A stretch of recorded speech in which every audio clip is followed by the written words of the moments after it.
दुरूद पाक दोबारा पढ़ लीजिए, सल्लल्लाहु अलैहि वसल्लम। आवाज अब भी नहीं आई। सल्लल्लाहु अलैहि वसल्लम, सल्लल्लाहु अलैहि वसल्लम, सल्लल्लाहु अलैहि वसल्लम। बैतुल्लाह के दरवाजे के बाहर एक दरख्त के साथ सैयदना अम्मार बिन यासिर रज़ियल्लाहु ताला अन्हु को बांधा हुआ है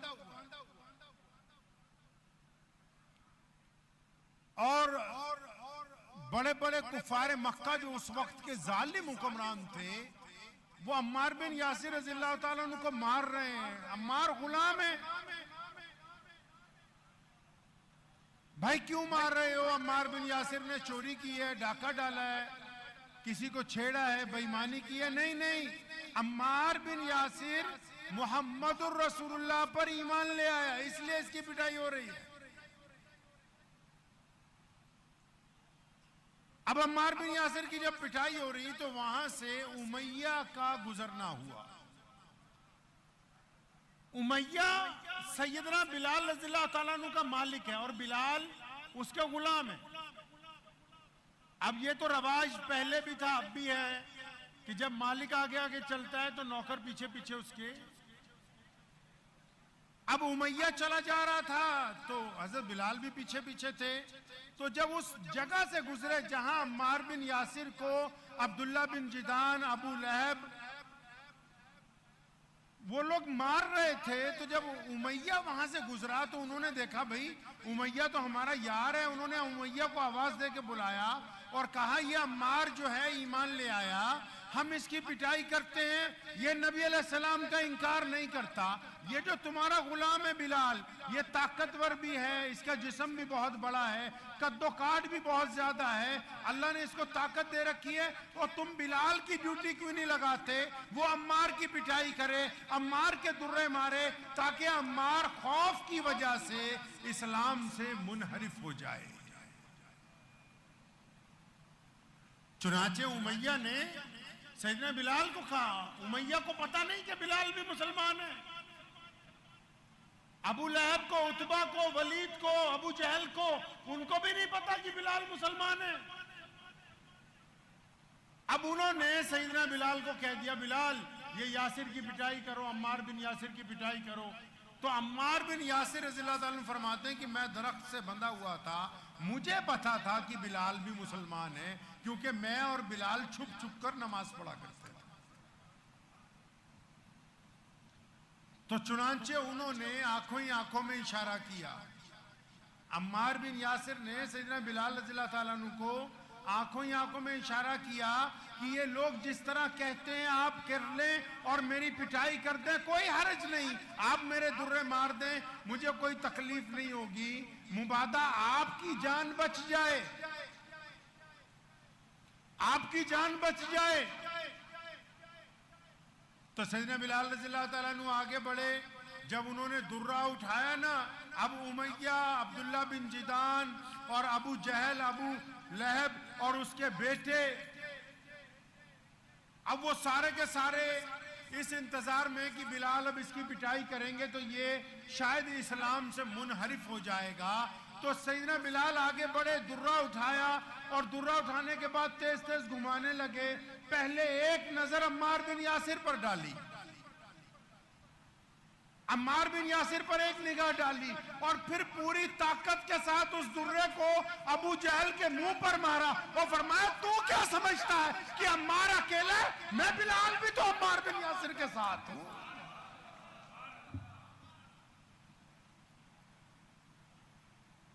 यानी सैयदना बिलाल रज़ियल्लाहु ताला अन्हु ने ये तय कर दी बात कि जब मुहम्मदुर रसूलुल्लाह की इताअत करेंगे फिर वो सिर्फ मुहम्मदुर रसूलुल्लाह की ही इताअत करेंगे, फिर उनको कोई ताकतवर इंसान, कोई ताकतवर जालिम उनको डरा नहीं सकेगा।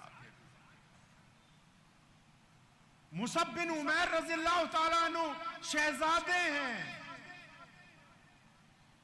2 लाख रुपए का जोड़ा सिल के आता है यमन से। हर हफ्ते एक जोड़ा सिल के आता है, शहजादा है, नाजो नखरों में पला हुआ है, महल में रहता है। मुसब के वालिद का बचपन में इंतकाल हो गया, करोड़ोंपति आदमी था। चचा घर में है, मां घर में और रिश्तेदार घर में। मुसब को इतना कपड़ों का शौक है कि यमन से उसके लिए रेशम के कपड़े सिल के आते हैं।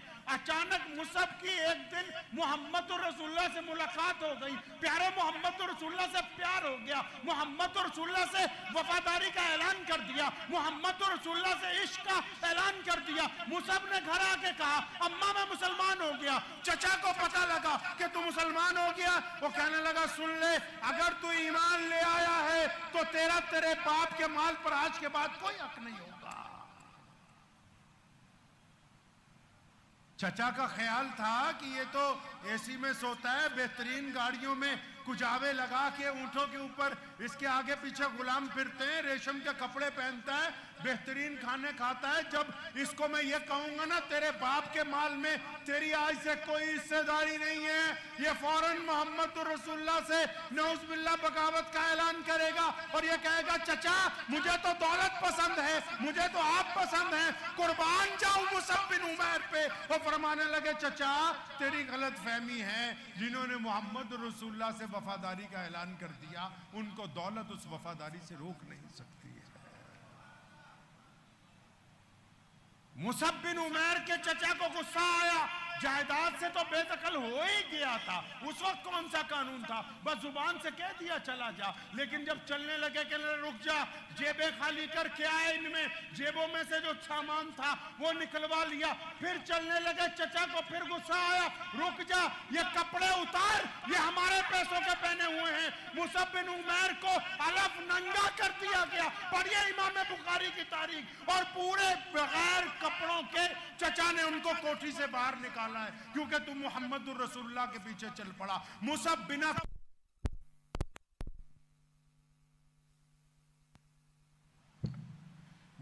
बिना कपड़ों के अपनी मां के पास पहुंचे। मां ने आंखों पे हाथ रख लिया, बेटा क्या बात हो गई, ये कैसे हो गया आप बिना लिबास के आए हैं? क्या अम्मा पैदा भी तो बिना लिबास के हुआ था, आज चचा ने मेरे कपड़े उतरवा दिए कि क्योंकि वो चाहता है कि मैं शर्मिंदगी के लिहाज से मोहम्मद रसूलुल्लाह को छोड़ दूं। अम्मा जब मैं पैदा हुआ था तूने मेरे लंगोट बांधा था, अम्मा आज भी तो कपड़े तू ही देगी। मां ने अपने औरतों वाले 2 जोड़े दिए। मुसब औरतों वाले कपड़े पहन के मोहम्मद रसूलुल्लाह के दरबार में पहुंचे, आंखों से आंसू जारी है। फरमाया, या रसूलुल्लाह आपके लिए सारी दौलत को ठुकरा के आया हूं, ये हो नहीं सकता कि कोई मुसब को मोहम्मद रसूलुल्लाह से अलहदा कर देगा।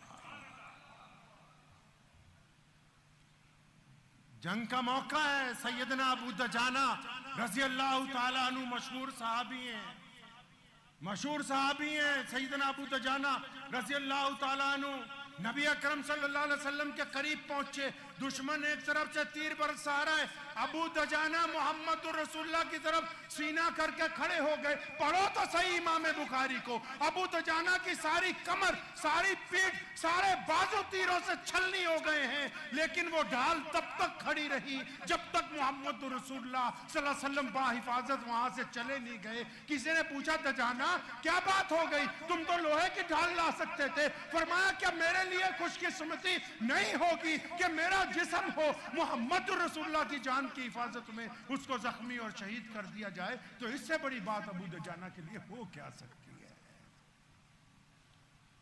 सैयदना अब्बास रज़ियल्लाहु ताला अन्हु मोहम्मद रसूलुल्लाह के चचा हैं।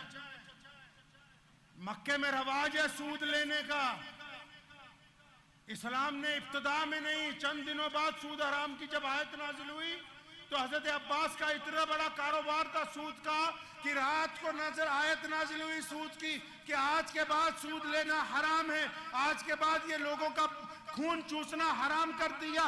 किसी ने हजरत अब्बास को बताया कि सूद लेना हराम हो गया, आयत नाजिल हो गई है। और जब सुबह को, जबकि 1 तारीख थी, 2 करोड़ रुपया उस वक्त के लिहाज से 2 करोड़ रुपया माहनामा सूद मौसूल होता था। मोहम्मद रसूलुल्लाह के पास गए, या रसूलुल्लाह क्या हुक्म है? फरमाया चचा हुक्म क्या है? लोगों के लिए बाद में है, अपनों के लिए पहले है। जिसको रसूलुल्लाह ने, जिसको अल्लाह ने हराम कर दिया, अब वो हलाल हो नहीं सकता।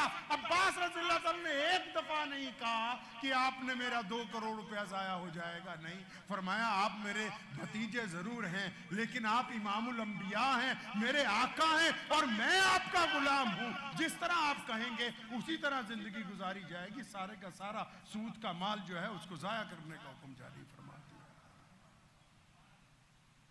हजरत अब्बास रज़ियल्लाहु तआला अन्हु के दौर नाम आने से एक वाकया याद आया। सैयदना उमर रज़ियल्लाहु तआला अन्हु जब खलीफा बने ना, तो जो भी बंदा खलीफा बनता था मस्जिद नबी को बड़ा करता था, क्योंकि दिनों दिन इस्लाम के मानने वालों की तादाद बढ़ रही थी। तो हजरत अब्बास का घर भी मस्जिद नबी के साथ था। और जब हजरत उमर का दौर आया, हजरत अब्बास का घर मस्जिद नबी के फ्रंट पर आ चुका था। बारिश होती थी ना, तो परनाले में से पानी गिरता था, लोगों के कपड़े खराब हो जाते थे, क्योंकि उस दौर में छतें गारे की बनाई जाती थी। आज भी कोई लोग गांव देहात में पुराने लोग रहते हो, जो छत बनाई जाती है पुरानी, वो मिट्टी को लेप के बनाई जाती। तो अब्बास रज़ियल्लाहु ताला अन्हु का घर का जो पानी का पतलाना लगा हुआ था, खाना काबा में आपने देखा होगा जो जवारे रहमत लगा हुआ है पुराने स्टाइल का, उसी तरह पहले लगे हुए होते थे। तो पानी जब गिरता था तो सड़क से जो नमाजी गुजरते थे उनके कपड़ों पे छींटे पड़ते थे। किसी ने हजरत उमर से कहा, बड़े सख्त हाकिम थे उमर रज़ियल्लाहु ताला अन्हु, इतने सख्त थे, मक्के के गवर्नर सैयदना अबू सुफियान रज़ियल्लाहु ताला अन्हु ने अपने घर के बाहर एक चबूतरा बनवा लिया कि लोगों से बैठ के बातचीतें करनी है। उनकी कॉरपोरेशन की बात सुनो। सैयदना उमर फारूक खलीफा थे, और जिसने चबूतरा बनाया वो गवर्नर है, मक्के का हुक्मरान है। फिर भी बिलाल को भेजा कि जाओ मजदूर लेके जाओ, उस चबूतरे को तोड़ के आओ, क्योंकि राहदारियों के अंदर मोहम्मद रसूलुल्लाह का हुक्म है कि इंक्रोचमेंट हो नहीं सकती है। अब किसी ने जाके हजरत उमर रज़ियल्लाहु ताला अन्हु को कहा कि बहुत बड़े बादशाह बने फिरते हो, बहुत बड़े खलीफा बने फिरते हो, वो रसूलुल्लाह के चचा जो है ना, उनके घर का जो परनाला है, बारिश गिरने का जो पानी गिरने का रास्ता है, वो जो पाइप है वो ऐसे लगी हुई है कि सबके कपड़े खराब होते हैं। फरमाया अच्छा ये बात है, जाओ जाके उखाड़ दो उसको। किसके बारे में हुक्म दे रहे हैं? मोहम्मद रसूलुल्लाह के चचा के घर के बारे में। और फरमाया साथ में ये भी कहना कि छत के 4 कोने होते हैं, तो इसको उखाड़ के किसी और कोने में लगा लो।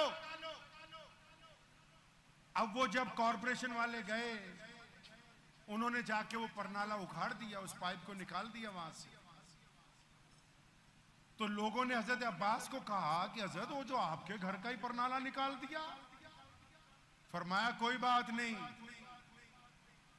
शाम तक बताता हूं तुम्हें मैं, कोई परेशान ना हो, कोई बात नहीं। फिर क्या हुआ, निकाल दिया। खलीफा ने कहा है ना, इसीलिए तो निकाला है। अब जब जोहर की नमाज हुई, उमर रज़ियल्लाहु ताला अन्हु को तो पता ही था कि मैंने वो उखड़वाया है। अब्बास रज़ियल्लाहु ताला अन्हु भी मस्जिद में पहुंचे, नमाज हुई तो रसूलुल्लाह के चचा ने कोई जिक्र नहीं किया कि आपने आदमी भेजे परनाला उखड़वा दिया, कोई जिक्र नहीं किया। खुद ही सैयदना उमर रज़ियल्लाहु ताला ने फरमाया कि वो जो आपके घर का परनाला था ना, वो मैंने उखड़वा दिया है, नमाजियों पर छींटे पड़ते थे पानी के। तो सुने रसूलुल्लाह के चचा ने क्या कहा। फरमाया उमर, ये पता मुझे भी था कि जब वो परनाला में पानी बारिश का आता है तो लोगों के ऊपर छींटे पड़ते हैं। मुझे भी इस बात, तुम क्या समझते हो मुझे पता नहीं है कि अब मेरा घर मस्जिद नबवी की बाहर की शाहरा पे आ गया, सामने के सारे मकान जो है मस्जिद में शामिल हो चुके हैं। तुमने क्या समझा मुझे पता नहीं है। लेकिन उमर यार बात ये नहीं थी, बात ये थी मेरा घर बन रहा था, मेरे घर की छत पड़ रही थी, प्यारे पैगंबर मोहम्मद रसूलुल्लाह एक दिन अचानक गुजरे और मुझे देखा, चचा क्या करते हो? मैंने कहा भतीजे अपने घर की छत बना रहा हूँ। और चचा मैं भी कुछ काम कर दूं, मेरा भी दिल चाहता मैं आपकी मदद करूं। तो प्यारे पैगंबर ने अपने हाथ के साथ वो पानी का परनाला मोहम्मद रसूलुल्लाह ने लगाया था, इसलिए अब्बास ने उसको नहीं उखाड़ा। सुने इतनी बात सुननी थी, उम्र फारूक पर लर्जा तारी हो गया। जलीलुल कदर सहाबी है, कैसरो किसरा के बादशाह कांपते हैं। अमेरिका के मुसन्निफ ने लिखा है कि 10 साल और जिंदा रहते तो पूरी दुनिया तक इस्लाम पहुंचाते। वो बादशाह है कि जिस दिन रोम का सफीर आया था मदीने में, उसने सोचा था मुसलमानों के उस बादशाह से मिलने जा रहा हूं कि जिसका नाम सुनते किले खाली हो जाते हैं, जिसकी सल्तनत में कभी जिना नहीं हुआ, जिसकी सल्तनत में कभी शेर और बकरी ने एक दूसरे पर हमला नहीं किया। वो बादशाह, उसने सोचा मैं जाऊंगा, महल होंगे, प्रोटोकॉल होगा, दरबारी बैठे होंगे। और जब वो पहुंचा तो मदीने के बाहर ही नबी हजरत उमर फारूक मिल गए। एक बाग में उसे पूछा खलीफा कहाँ है, और फरमाया यहीं फिर रहा था, बाग में होगा। बाग में गए तो देखा खलीफा एक पत्थर पर सर रख के सो रहा है, गूढ़ी नींद। तो सफीर ने कहा था हमारे बादशाह लोगों से ज्यादतियां करते हैं, इसलिए महलों पर दरबान लगाने पड़े। तू इंसाफ करता है, इसलिए तुझे पत्थर के तकिए के ऊपर भी सुकून की नींद आ रही है। सुने फिर क्या हुआ। ये वाकया उनके लिए सुना रहा हूं जो इस्लाम को तोड़ मरोड़ के इल्लत पैदा करते हैं। वो नहीं जी, आप नहीं समझते, मजबूरी है जी, आप नहीं समझते मौलाना साहब, बड़ी मजबूरी है उनके लिए। जब सैयदना उमर रज़ियल्लाहु ताला अन्हु को ये पता लगा ना कि ये परनाला तो, ये पाइप तो मोहम्मद रसूलुल्लाह ने अपने हाथ से लगाई थी, उमर खड़े हो गए, सैयदना अब्बास के हाथ पकड़े, रोने लगे और फरमाया मेरे आका ने वो लगाया। फरमाया हाँ, मोहम्मद रसूलुल्लाह ने लगाया। फरमाया चलो वापस लगाओ, मैं चलूंगा, मैं सवारी बनूंगा, मेरे आप कंधों पर पैर रखेंगे, आप उमर के कंधों पर खड़े होकर उसे लगाएंगे। सैयदना अब्बास रज़ियल्लाहु अन्हु ने फरमाया उमर रहने दे, इससे लोगों को चींटे पड़ते थे। फरमाया पड़ते रहे चींटे, पड़ते रहे चींटे, लोगों के कपड़े खराब होते रहे, उमर वो करेगा जो रसूलुल्लाह ने किया है। उमर लोगों की इल्लत को अपनी नजर के अंदर नहीं लाता है।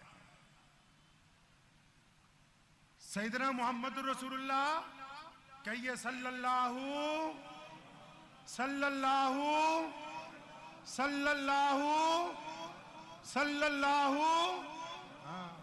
सैयदना मोहम्मद रसूलुल्लाह सल्लल्लाहु अलैहि वसल्लम के सहाबी हजरत हबीब बिन ज़ैद रज़ियल्लाहु ताला अन्हु।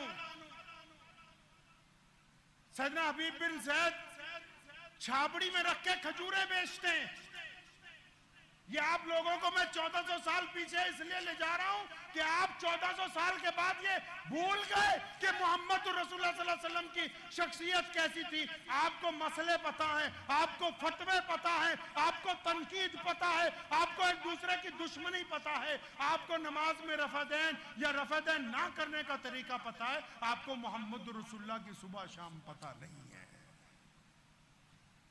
सैयदना हबीब बिन ज़ैद रज़ियल्लाहु ताला अन्हु खजूरें बेचते हैं छाबड़ी में रख के, गली के अंदर आवाज लगाते खजूरें ले लो, खजूरें ले लो।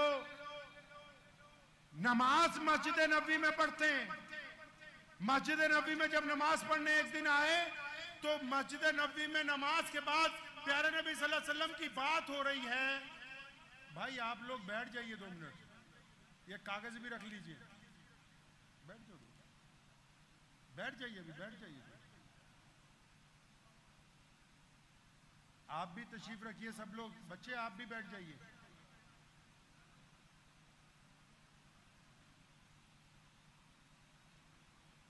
सैयदना हबीब बिन ज़ैद रज़ियल्लाहु ताला अन्हु मस्जिद नबी में बैठे, प्यारे नबी सल्लल्लाहु अलैहि वसल्लम का बयान हो रहा है। फरमाया एक झूठा नबी आ गया, उसका नाम मुस्लिमा कज़्ज़ाब है, वो अपने इलाके का बादशाह बना फिरता है, नौज़ुबिल्लाह नबुव्वत का दावा करता है। उसने हमको चिट्ठी लिखी है, हम उस चिट्ठी का जवाब देंगे। उधर हबीब बिन ज़ैद खजूरें खा रहे हैं, उनको भूख भी लगी हुई है। रसूलुल्लाह ने पूछा कौन है जो मेरा खत लेकर जाएगा कज़्ज़ाब के पास। हबीब बिन ज़ैद हड़बड़ा के उठे, 2-3 खजूरें मुंह में से बाहर वापस गिर गई। फरमाया लब्बाइक या रसूलुल्लाह, मैं जाऊंगा।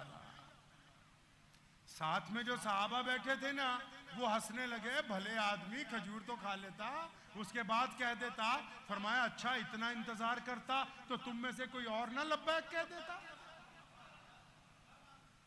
सुनो, हबीब बिन जैद नबी अलैहिस्सलाम की चिट्ठी लेके चले। जब घोड़े पर सवार होके निकले, जब उस बादशाह के महल में पहुंचे तो बड़ा जालिम बादशाह था, अपने आप को नौजुबिल्लाह नबी कहने लग पड़ा था। जब नबी अलैहिस्सलाम की चिट्ठी लेकर उसके पास गए हैं तो हबीब बिन जैद रज़ियल्लाहु अन्हु ने कहा कि मैं मोहम्मद रसूलुल्लाह का कासिद हूं, ये खत लाया हूं तुम्हारे लिए। तो मुस्लिमा कज़्ज़ाब ने कहा कि मैं नौजुबिल्लाह इस खत को नहीं पढ़ूंगा, तुम खुद अपने नबी का खत पढ़ के मुझे सुनाओ। वहां कोई बात नहीं, उन्होंने नबी अलैहिस्सलाम का खत खोला और पढ़ना शुरू किया कि यह खत है मोहम्मद रसूलुल्लाह की तरफ से, यह खत है मोहम्मद रसूलुल्लाह की तरफ से मुस्लिमा कज़्ज़ाब के नाम। अभी इतना ही पढ़ा था, बादशाह उठ के खड़ा हो गया, क्योंकि मुस्लिमा उसका नाम था, लेकिन कज़्ज़ाब तो झूठे को कहते हैं, कज़्ज़ाब तो बेईमान को कहते हैं, कज़्ज़ाब तो डाकू को कहते हैं। उसको गुस्सा आ गया कि मेरी इतनी बड़ी बादशाही में, मेरे जर्नैलों में, मेरे वजीरों में ये बंदे ने मुझे कज़्ज़ाब कह दिया। उसको शिद्दत का गुस्सा आया, कहने लगा सुन ले सफीर, अपने लफ्ज वापस ले ले, मैं इन लफ्जों को बर्दाश्त नहीं करता। हबीब बिन जैद ने कहा कि अब तू भी कान खोल के सुन ले, मोहम्मद रसूलुल्लाह ने जो कह दिया और जो लिख दिया, अब क़यामत तो आ सकती है, रसूलुल्लाह के फरमान को तब्दील नहीं किया जा सकता। क़यामत आएगी, अब रसूलुल्लाह के फरमान को तब्दील नहीं किया जा सकता। सुनो हैदराबाद के गयूर मुसलमानों, ये इस शहर का नाम मौला अली करमुल्लाह वजू के नाम पर, हैदर कर्रार के नाम पर रखा गया है। मौला अली रज़ी अल्लाह ताला अन्हु के नाम से मंसूब शहर में रहने वालों, सुनो हबीब बिन जैद के साथ क्या हुआ। मुस्लिमा कज़्ज़ाब ने अपना जल्लाद बुलाया और हबीब बिन जैद को कहने लगा अच्छा मैं तुझे मारूंगा, तुझे डर नहीं लग रहा कि तू माफी मांग ले। हबीब बिन जैद कहने लगे ए कज़्ज़ाब, मेरी बात तो सुनना, मेरे मदीने में 6-7 बच्चे हैं, मैं रोजाना उनकी रिज़्क़ के लिए निकलता हूँ। मेरे आका ने जब मुझे सफ़ीर बना के भेजा ना, मुझे अपने रब की कसम है, मुझे अपने बच्चों की भी याद नहीं आई, मैं तो मोहम्मद रसूलुल्लाह के इश्क में बस तेरे तक पहुंच गया।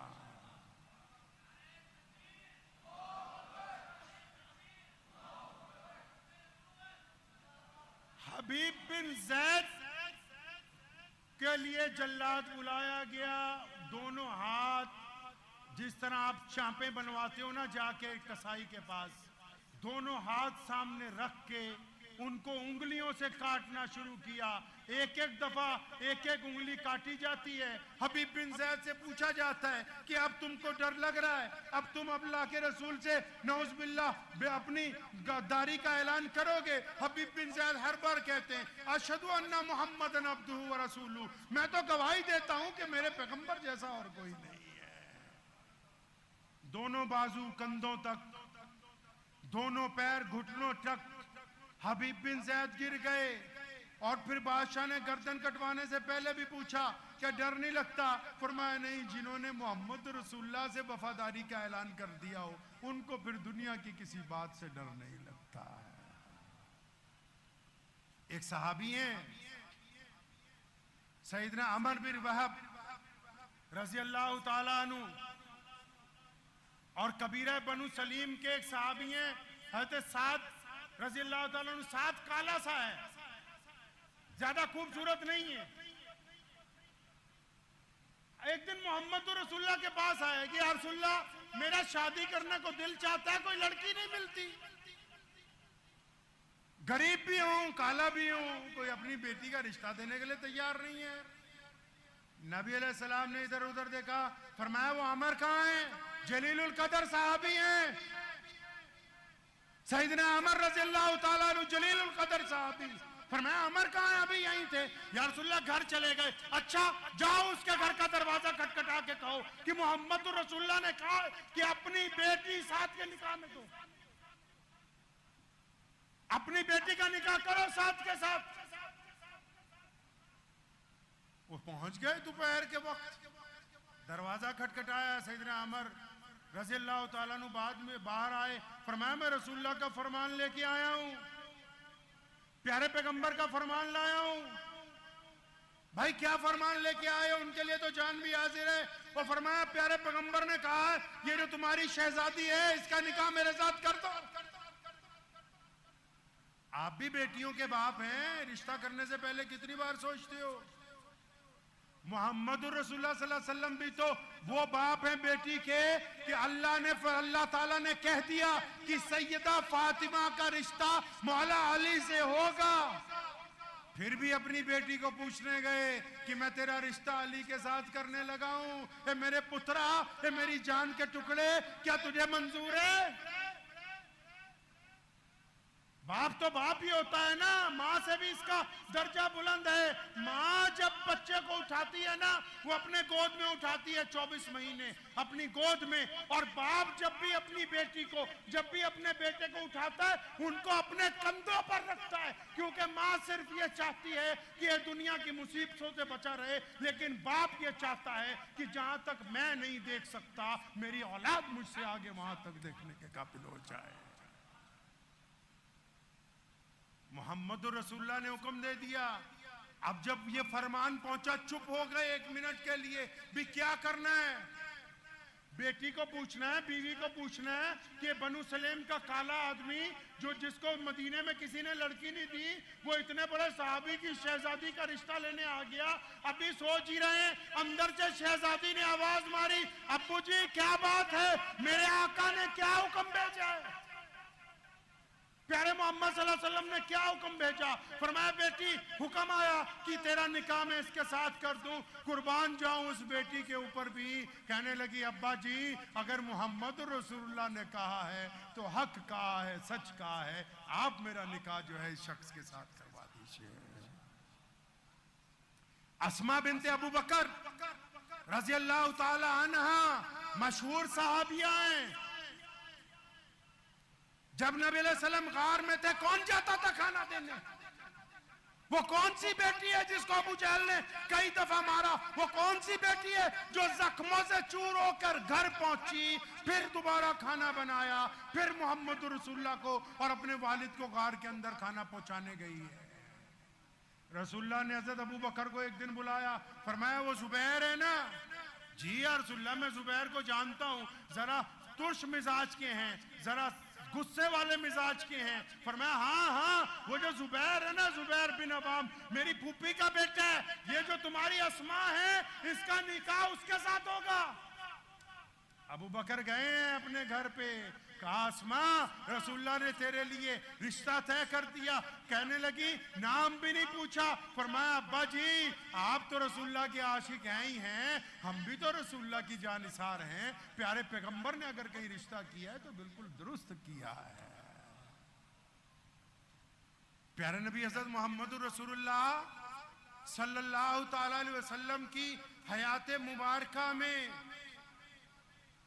फ्री इस्लाम था, लोगों के लिए प्रोटोकॉल नहीं थे, दीन में रस्म और रवाज नहीं थी।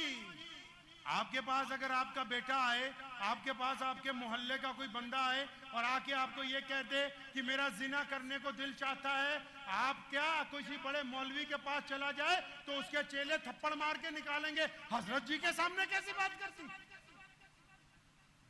ये किसी मुअज़्ज़िज़ बंदे के पास कोई नौजवान चला जाए इनका जानने वाला, तो बोले जी मेरा तो दिल कर रहा है कि मैं तो किसी लड़की के साथ जिना करूंगा, तो जाहिर सी बात है गुस्सा आ जाए। प्यारे पैगंबर अलैहिस्सलाम के पास एक बंदा गया, या रसूलल्लाह मेरी तबीयत मुझे माइल करती है कि मैं गुनाह करूं। नबी अलैहिस्सलाम ने उसके दिल पे हाथ रखा और फरमाया बेटा एक बात तो बताओ, क्या इस अमल को तुम अपनी बहन के लिए अच्छा समझती हो? कहने लगा नहीं या रसूलुल्लाह मैं इस अमल को अपनी बहन के लिए अच्छा नहीं समझता। फरमाया अच्छा तो क्या फिर इस अमल को अपनी फुफ्फो के लिए अच्छा समझती हो? नहीं या रसूलुल्लाह मैं अपनी फुफ्फो के लिए भी अच्छा नहीं समझता। फरमाया अच्छा अपनी अम्मा के लिए? फरमाया नहीं, एक एक रिश्ता गिनवाया और फिर फरमाया लोग भी तो इसको अपनी बहनों के लिए, बेटियों के लिए, माओ के लिए, फुफ्फो के लिए अच्छा नहीं समझते। नबी अलैहिस्सलाम ने उसकी इस्लाह फरमाई। हम इस्लाह की नहीं बात कर रहे, हम उस तकलीफ की बात नहीं कर रहे। उस इस्लाम को कोसों दूर छोड़ा जो मोहम्मद रसूलुल्लाह ने अता फरमाया। प्यारे पैगंबर मोहम्मद रसूलुल्लाह सल्लल्लाहु अलैहि वसल्लम, आपने सुना होगा एक किस्सा कि एक बूढ़ी औरत अपने घर के बाहर सामान लेके बैठी हुई है। सुना है किस्सा आपने? नहीं।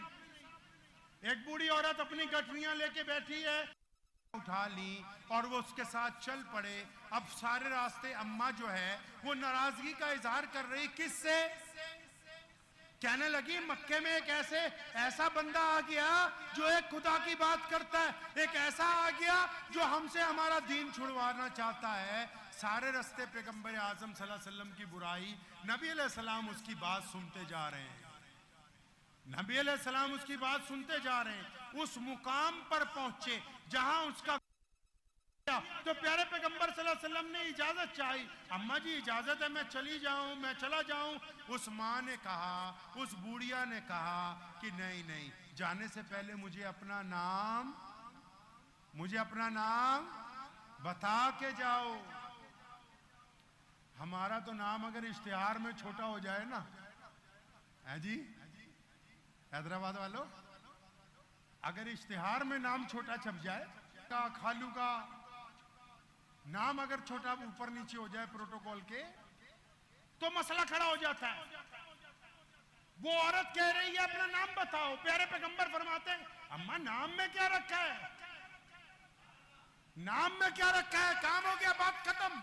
नबी अलैहिस्सलाम वहां से चल पड़े। पीछे आई, नहीं अपना नाम बताओ। कोई पूछेगा तुम्हारा मोहसिन कौन है, मैं क्या बताऊंगी। नबी अलैहिस्सलाम ने फिर कहा नहीं मुझे जाने दो। रसूलुल्लाह चल पड़े, उसने चादर की एक नुक्कड़ पकड़ी, नहीं अपना नाम बताओ। फरमाया अम्मा अगर आप ज्यादा जिद करती हो ना तो सुनो, मैं वही मोहम्मदुर रसूलुल्लाह हूं जिसकी सारे रास्ते तुम बुराई करते हुए आई हो। जब इतना सुनना था तो बूढ़ी अम्मा ने रसूलुल्लाह के हाथ पकड़े, कहने लगी एक बात और सुनी थी कहने वालों से कि अगर कोई रसूलुल्लाह को देख ले फिर उन्हीं का हो जाता है, वो भी सच थी। अब आपको देख लिया है तो मैं भी आज से आपकी हूं और ये कहती हूं कि अल्लाह वहदहू ला शरीक है, आप अल्लाह तबारक व तआला के रसूल हैं। समामा एक बंदा है समामा, जर्नैल है, एक इलाके का बादशाह है। कहीं लड़ पड़ा, साहबा से पकड़ लाए उसको, मस्जिद नबी में एक तरफ रखा गया उसे। अब जब रखा गया नबी अलैहि सलाम को पता लगा कि उसे ले आए हैं। वो बड़ा जर्नैल था, बड़ा बहादुर था। नबी अलैहि सलाम उसके पास गए, समामा कैसा है तू? उसने मुंह फेर लिया जी, मुंह फेर लिया उसने।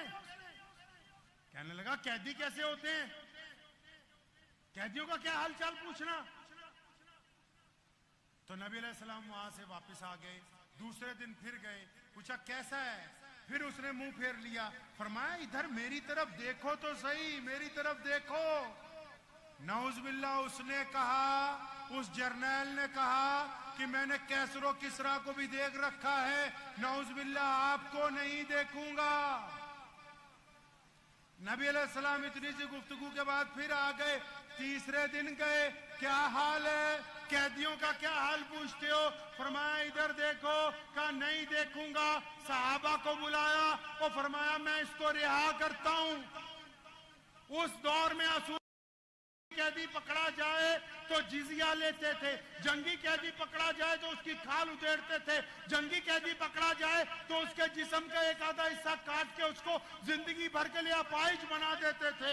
नबी अलैहिस्सलाम ने फरमाया कि मैंने इसको रिहा कर दिया, इससे कुछ नहीं लेना, इसको कुछ नहीं कहना, इसको हाथ भी नहीं लगाना, इसको मारना भी नहीं, इसको इज्जत के साथ सवारी पे बिठाओ और 2 सिपाही साथ में आओ, इसके कई इलाके तक छोड़ के आओ बाहिफाजत।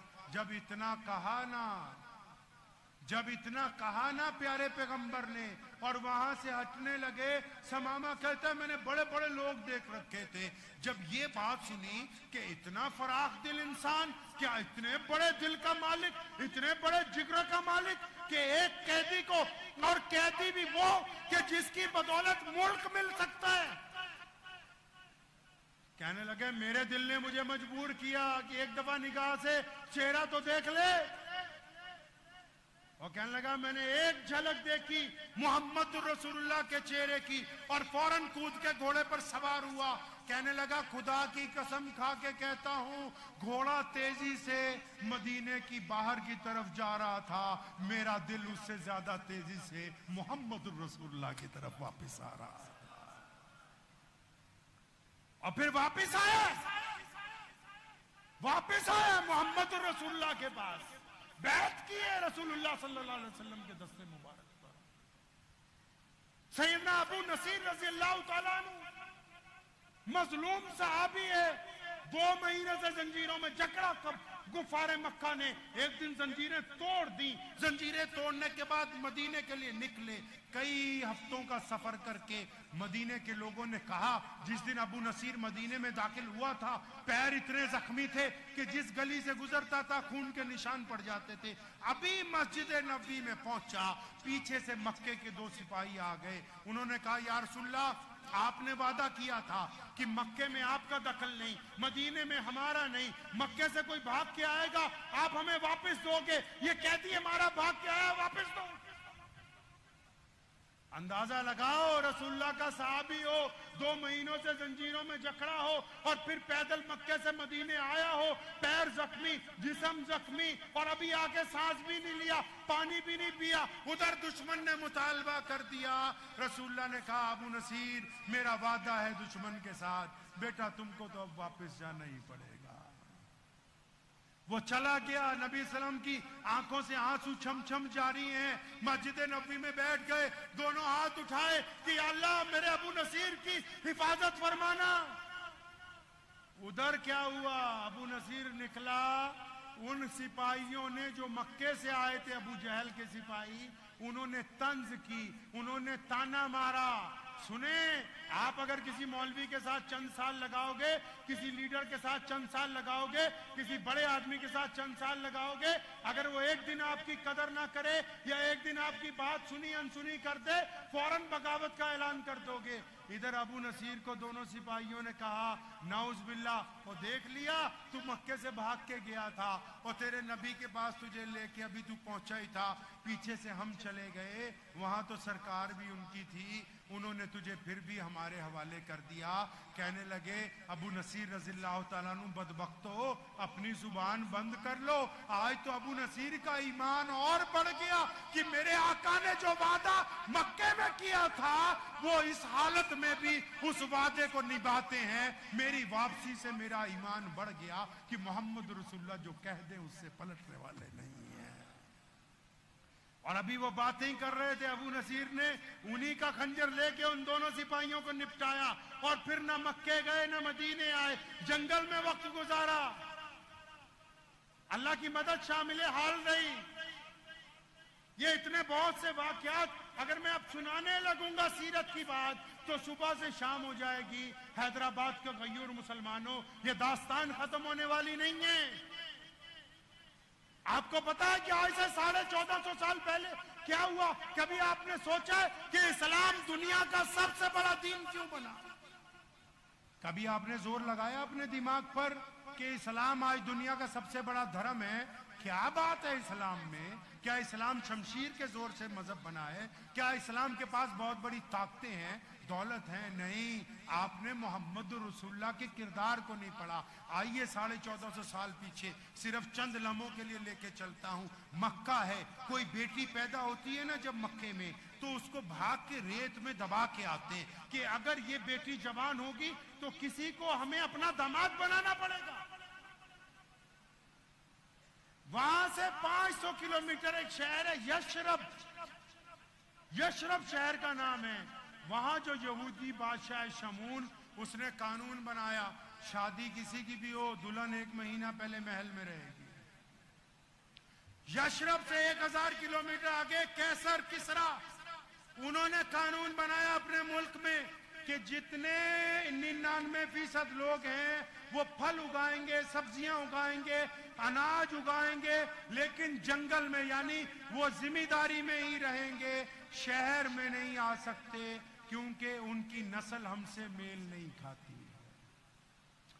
कैसरो किसरा से 1500 किलोमीटर और आगे चले जाइए, ताशकंद बुखारा, जिसको आज का साउथ अफ्रीका कहते हैं, वहां के बादशाह ने कानून बनाया है, क्योंकि जंगल है, कुछ सामान खरीदने बेचने के लिए नहीं है, उन्होंने अपनी एक फौज बनाई और हुक्म दिया कि हर एक महीने चंद गांव पे हमला करो, औरतों को पकड़ो, मर्दों को पकड़ो, बच्चों को पकड़ो, उनको लेके आओ, पैरों में जंजीरें डालो, उनकी गालों को दागो।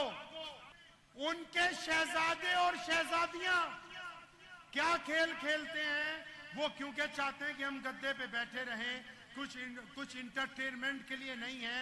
उस वक्त तक मोबाइल नहीं बना था, लैपटॉप नहीं बने थे, तो उन्होंने सिपाहियों को हुक्म देते हैं कि भैया रोज 30-40 बंदे पकड़ के लाओ, हमारे सामने एक एक की गर्दन उतारो। वो गर्दन उतरने के बाद कैसे तड़पते हैं, उनका जिस्म कितनी दफा हिलता है, वो हम देखेंगे, हमारे बच्चे खुश होंगे, ये उनकी एंजॉयमेंट। पढ़ते क्यों नहीं दुनिया की तारीख? आपने क्या सोचा ऐसे ही इस्लाम दुनिया में आ गया? नहीं नहीं, ये चाइना जो कहता है कि हम दुनिया की सबसे बड़ी तहजीब हैं, इसी चाइना की धरती पर जितने गरीब थे उनको सड़क पर चलने की इजाजत नहीं है। आज से 2000 साल पहले रजवाड़ा शाही ने दीवार बनवाई कि हम ही यहां हैं, दूसरा वजूद नहीं। और आगे आ जाओ, ये पूरा खित्ता पूरे एशिया का एक कुआं है, उसमें मीठा पानी है, लेकिन इस कुएं से 2 रंग और नस्ल के लोग पानी नहीं पी सकते।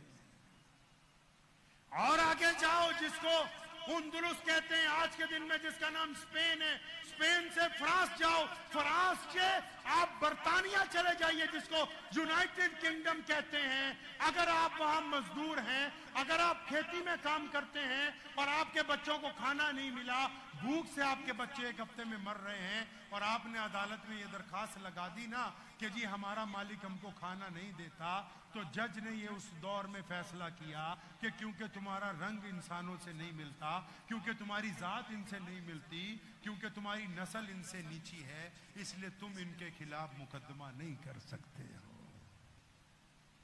ये नई दुनिया, अमेरिका जिसको फक्र है कि सबसे बड़ा ह्यूमैनिटेरियन यही है, जो कहता कि ह्यूमन राइट कमीशन मैंने बनाए। पढ़ो इस्लाम आने से पहले क्या था। इस्लाम आने से पहले कोरे और काले एक सड़क पर नहीं चल सकते थे। मुसलमानों क्यों भूल गए? मोहम्मद रसूलुल्लाह सिर्फ मुसलमानों के लिए नहीं आए, कुरान ने उनको रहमतुल लिल आलमीन कहा। आपको पता ही नहीं कि इस्लाम पहुंचा कैसे पूरी दुनिया में। सुनो, प्यारे पैगंबर ने जिस दिन ये कहा कि मैं एक रब की दावत देने आया हूं, जब ये कहा कि मैं अल्लाह का रसूल बन के आया हूं, तो उनके करीबी साहबा ने, सैयदना अबू बकर सिद्दीक ने, अम्मी खदीजतुल कुबरा रज़ियल्लाहु ताला अन्हा ने, सैयदना बिलाल ने, मौला अली करमुल्लाह वजू ने, इन चंद साहबा ने पूछा था, ए या रसूलुल्लाह, हम मुसलमान हो गए, आपके रब को माना, आपको माना, अब करना क्या है? जैसे फल्की साहब ने मुझे बुलाया, अबू अहमल भाई ने, मैं भाई करना क्या है कि जी शादियों के खिलाफ एक तहरीक है, उसको तकवीयत पहुंचानी। आप कोई पार्टी ज्वाइन कर लो, कोई भी, तो आप उसके लीडर को पूछोगे ना भाई करना क्या है, तुम्हारे साथ आ गए, पूछेंगे कि नहीं पूछेंगे भाई? तो रसूलुल्लाह सल्लल्लाहु अलैहि वसल्लम से पूछा इन साहबा ने, या रसूलुल्लाह आप करना क्या, हम मुसलमान हो गए। कुर्बान जाऊं, आपको पता है क्या कहा रसूलुल्लाह ने? सच्ची बताओ, दिल पे हाथ रख के पता है? अरे इतने पढ़े लिखे मुसलमान बैठे हो, दिल पे हाथ रख के बताओ, पता है रसूलुल्लाह ने क्या कहा? नहीं पता मियां साहब, आपको इतना पता है कि बरेलवी अलग नमाज पढ़ेंगे, देवबंदी अलग पढ़ेंगे, अहले हदीस अलग पढ़ेंगे, गैर मुकल्लिद अलग पढ़ेंगे। आपको इतना पता है दाढ़ी कितनी लंबी होनी चाहिए, मूछें कितनी छोटी होनी चाहिए? आपको इतना पता है पजामा टखनों से ऊंचा होना चाहिए कि नीचा होना चाहिए? आपको ये पता ही नहीं कि इस्लाम की बुनियाद क्या है। आप फरोई मसाइल पर लड़ रहे हैं, आप फरोई मसाइल पे एक दूसरे की गर्दनें पकड़ रहे हैं, आप फरोई मसाइल पर एक दूसरे के ऊपर छीना झपटी कर रहे हैं। आपको ये पता ही नहीं कि मोहम्मद रसूलुल्लाह आपसे चाहते क्या है। सुने रसूलुल्लाह ने क्या कहा। अबू हैमल साहब बीच में इन्होंने शिकवा किया कि मौलवियों ने ये नहीं किया, मौलवियों ने मेहर कर दिया। ये कौम मौलवियों को मानती कब है भाई? मौलवी को तो 8,000 10,000 रुपए तनख्वाह देते हैं, क्या ज्यादा देते हैं भाई? मैं तो पूरा मुल्क घूम आया, बंगाल से लेकर कश्मीर तक। मौलवी की तनख्वाह क्या है जी आपके यहां? 10,000। आपने कई, आप में से अगर मैं अभी आपकी जूतियों की कीमत लगाने लगूं तो कई लोगों ने 10,000 से महंगी जूती पहन रखी है। तो जिस कौम के इमाम की तनख्वाह उसकी जूती से भी ज्यादा कमतर हो तो उनको जूतियों की जरूरत है, इमामों की जरूरत नहीं है। प्यारे पैगंबर सल्लल्लाहु अलैहि वसल्लम को पूछा साहबा ने, या रसूलल्लाह करना क्या? कुर्बान जामा मोहम्मदुर रसूलुल्लाह पे। और फरमाया अबू बकर, जिस बंदे ने कलमा ला इलाहा इल्लल्लाह मोहम्मदुर रसूलुल्लाह पढ़ लिया, उस पर लाजिम है कि वो दुनिया के तमाम इंसानों को बराबरी का दर्जा क्या देगा जी? बराबरी का दर्जा अता फरमाएगा। इस्लाम तो 2 लफ्जों में है। कोई गैर मुस्लिम हमारा दोस्त हमें पूछ ले इस्लाम क्या है, हम इधर उधर देखते हैं और फिर सोचते हैं मौलवी साहब को बुलाएंगे, प्रोफेसर साहब को बुलाएंगे। अल्लाह के बंदे, इस्लाम तो 2 लफ्जों में कि जो रब रसूल पर यकीन रखता है वो इंसानों में बराबरी रखेगा। जो रब रसूल पर यकीन रखता है वो गोरे और काले में छुआछूत नहीं करेगा। जो रब रसूल पर बराबरी रखता है वो हिंदू और मुसलमान को बांट नहीं सकता। जो रब रसूल के ऊपर यकीन रखता है वो एक ही थाली में खाना खा सकता है। जो रब रसूल पर यकीन रखता है वो बेटी और बेटे में फर्क नहीं कर सकता। ये छोटी सी बात अगर आपको नहीं पता तो फिर अभी इस्लाम की इब्तिदा ही आपको मालूम नहीं है। ये इस्लाम की पहली बुनियादी बात। नमाज हक है, रोजा हक है, हज हक है, ज़कात हक है, लेकिन ये इस्लाम का मकसद नहीं है। मकसद नहीं है। अबू अहमल ने बुलाया मुझे, तो जब हम लाए तो हैदराबादियों से माशाल्लाह मेरे वालिद मरहूम शाही इमाम शेर इस्लाम मौलाना हबीबुर रहमान लुधियानवी रहमतुल्लाह अलैह के दौर से सैयद फाजिल हुसैन परवेज साहब बैठे हैं गवाह वाले, तो इनके साथ 20-25 साल से हमारा ताल्लुक है। एक और साहब होते थे, उनका नाम था सैयद मोहम्मद बाकिर हुसैन शाज, रोजनामा साजे दक्कन अखबार निकालते थे दीवान ड्योड़ी से। तो अबू अहमल साहब ने और फल्की साहब ने कहा कि भाई आइए। अब मैं ये पूछना चाहता हूं आपसे, जितने आप जिम्मेदार लोग बैठे स्टेज पर भी यहां भी, ये जो कुर्सियां लगाई गई, ये जो स्टेज सजाया गया, ये हमारा मकसद है? बताइए भाई, मकसद है ये जरूरत है क्या है जी? ये अरे बोलिए ना, ये वो वाला जलसा नहीं हो रहा कि 25,000 दे के मौलवी बुलाया थे, मैं भी कही जा सुभान अल्लाह, तुसी भी कही जा सुभान अल्लाह। जिस तरह हम लोग घरों में करते हैं कि बस थोड़े से पैसे खर्चो, प्रोटोकॉल पूरा करो, तुम भी खुश हम भी खुश, हो गया काम। अगर ये स्टेज ना लगाते अबू अहमल भाई, हम लोग भी इसी फर्श पे बैठ के बात करते, आप भी यहीं बैठे होते, तो तब भी यही गुफ्तगू होती कि कुछ और होती जी? यही होती। अच्छा, आपको अगर कुर्सी पे ना बिठाते, नीचे जमीन पे बिठा देते, कुछ फर्क पड़ता? बोलो भाई। आपको इसलिए बुलवा रहा हूं ताकि मुझे यकीन रहे कि आप जाग रहे हैं। कुछ फर्क पड़ता? ये छत की, अगर छत ना होती, खुले में होते गार्डन में, तो कोई फर्क पड़ता? नहीं फर्क। तो दीन आपको समझ नहीं आया। नमाज फर्ज है, रोजा फर्ज है, ज़कात फर्ज, हज, लेकिन ये इस्लाम की जरूरतें हैं, इस्लाम का मकसद नहीं है। जरूरत ऊपर नीचे हो जाती है। मजे की बात सुनो, किसी की जरूरत में रफादैन है, किसी की जरूरत में यहां नियत बंधती है, किसी की जरूरत में यहां नियत बनती है, कोई यहां नियत बांधता है, कोई 8 रकात पढ़ता है, कोई 20 रकात पढ़ता है। पता लगा कि जरूरत आगे पीछे करके काम चल सकता है, लेकिन मकसद को अपनी जगह से हिलाया नहीं जा सकता। तो जब मकसद को अपनी जगह से नहीं हिला सकते तो आप मकसद को कैसे भूल गए भाई? जब मकसद को अपनी जगह से नहीं हिला सकते, आपने मकसद को कैसे फौत कर दिया? क्या समझ के आपने मकसद को छोड़ा है? अभी मैंने एक बात सुनी डॉक्टर फल्की साहब की जुबान से, उन्होंने दहेज का लफ्ज लिया नाम, कि हजरत मौला अली करमुल्लाह वजू ने जब निकाह हुआ सईदा फातिमा ज़हरा रज़ी अल्लाह ताला अन्हा से, तो रसूलुल्लाह ने दहेज दिया। मैं चैलेंज के साथ कहने लगा हूं ये बात, आप भी नोट कर लीजिए। पूरे इस्लाम में, पूरे कुरान में, पूरी अहादीस की तमाम किताबों में जहेज नाम की लानत का लफ्ज है ही नहीं। मोहम्मद रसूलुल्लाह ने अपनी बेटी को जहेज दिया नहीं। आप किस तरह सीरत को पढ़ते हैं? मौला अली रज़ी अल्लाह तआला अन्हु आए नबी अलैहिस्सलाम के पास, शहजादी का हाथ मांगा, तैयारी कर ली गई निकाह की, फिर बुलाया, अली आओ, कुछ है तुम्हारे पास? वो फुकराए सहाबा में से थे। मौला अली रज़ी अल्लाह तआला अन्हु फुकराए सहाबा में से थे। पूछा, है कुछ आपके पास? या रसूलुल्लाह कुछ नहीं। कुछ तो होगा अली। या रसूलुल्लाह कुछ भी नहीं मेरे पास।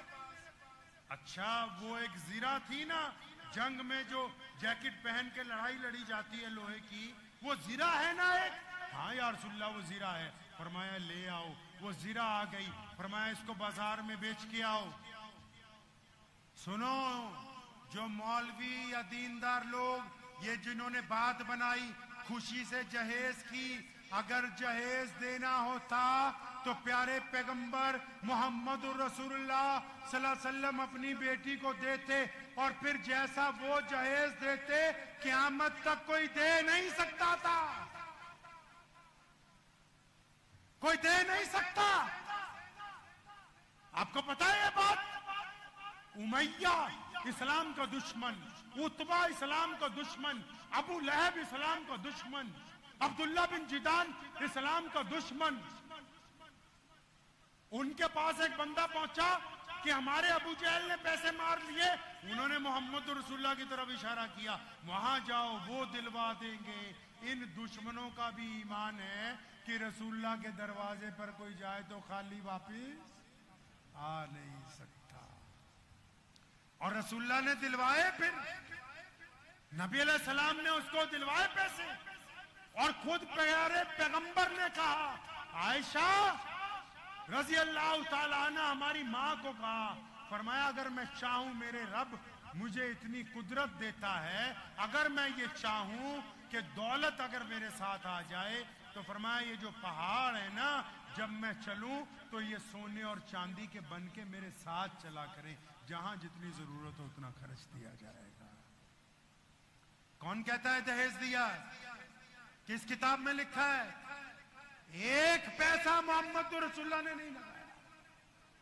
हजरत मौला अली करमुल्लाह वजू की जीरा, वो बाजार में गए जीरा बेचने के लिए। सैयदना उस्मान ने देख लिया, फरमाया अली क्या करते हो? जीरा बेचने आया। फरमाया मैं खरीदता हूं। सैयदना उस्मान ने खरीदी, दिनार लेके आए, कुछ दिनार घर भेजे, फातिमा का जोड़ा तैयार करो। कुछ दिनार मौला अली को वापस दिए। क्या करना है? क्या करना है? फरमाया एक गद्दा खरीद लो। गद्दा भी कौन सा? जिसमें खजूर के पत्ते भरे हुए होते हैं। 2 तकिए खरीद लो। तकिए भी कौन से?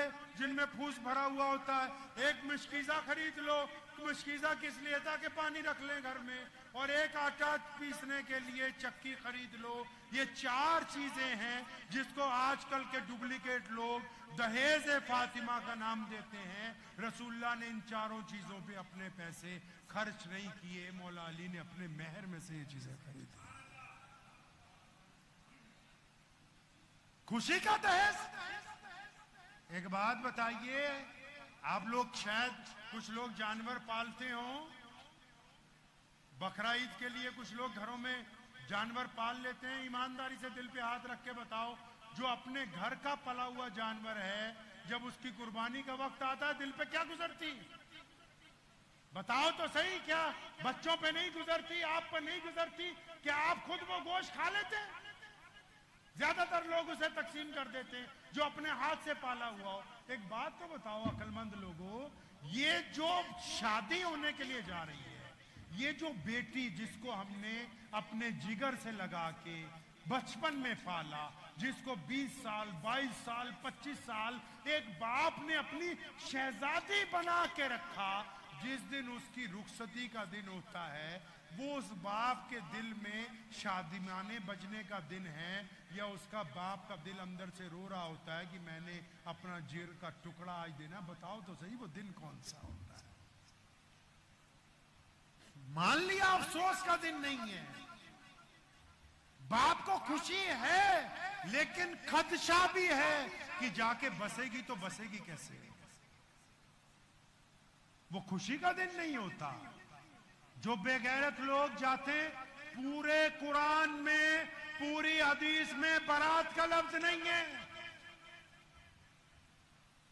ये जो दहेज की बात चली, ये भी मैं आपको बता दूं, ये जो इस मुल्क में हमारी हमसाया कौमें जितने भी मजहब हैं, उनके बड़े बुजुर्गों ने शुरू किया था दान दहेज। मतलब जब बेटी घर से जाने लगी है, इसको कुछ दो। क्यों? क्योंकि उस वक्त कानून नहीं था कि बेटी को जायदाद में हिस्सा देना है। और मुसलमानों, तुम्हारे नबी ने तो पहले दिन कहा कि बेटी जायदाद में बाप की विरासत की हकदार है। जो जायदाद में हकदार है, उसको दहेज किस तरह दिया जा सकता है?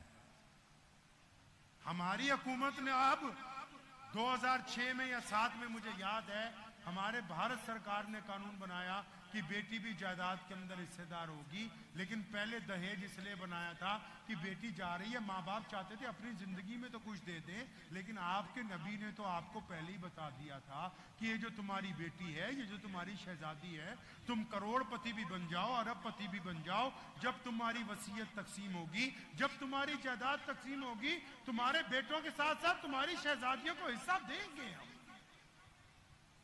अच्छा एक बात बताओ, जब बारात जाती है, आपको अगर उस पंडाल में यह पहचानना हो कि बेटी का बाप कौन है और भाई कौन है, तो जिनके चेहरे सबसे ज्यादा उतरे हुए हों, जिनके चेहरे पर सबसे ज्यादा फिक्र हो, जो सबसे ज्यादा परेशान नजर आते हो, बस वही लड़की के माँ बाप हैं, वही लड़की के भाई बहन हैं। अरे बदबख्त इंसानों, जिन लोगों के दिलों पर छुरियां चल रही हैं, वहां अपने 4 रुपए के छुआरे ले जाके उनका कोरमा बिरयानी खाते हो, शर्म नहीं आती?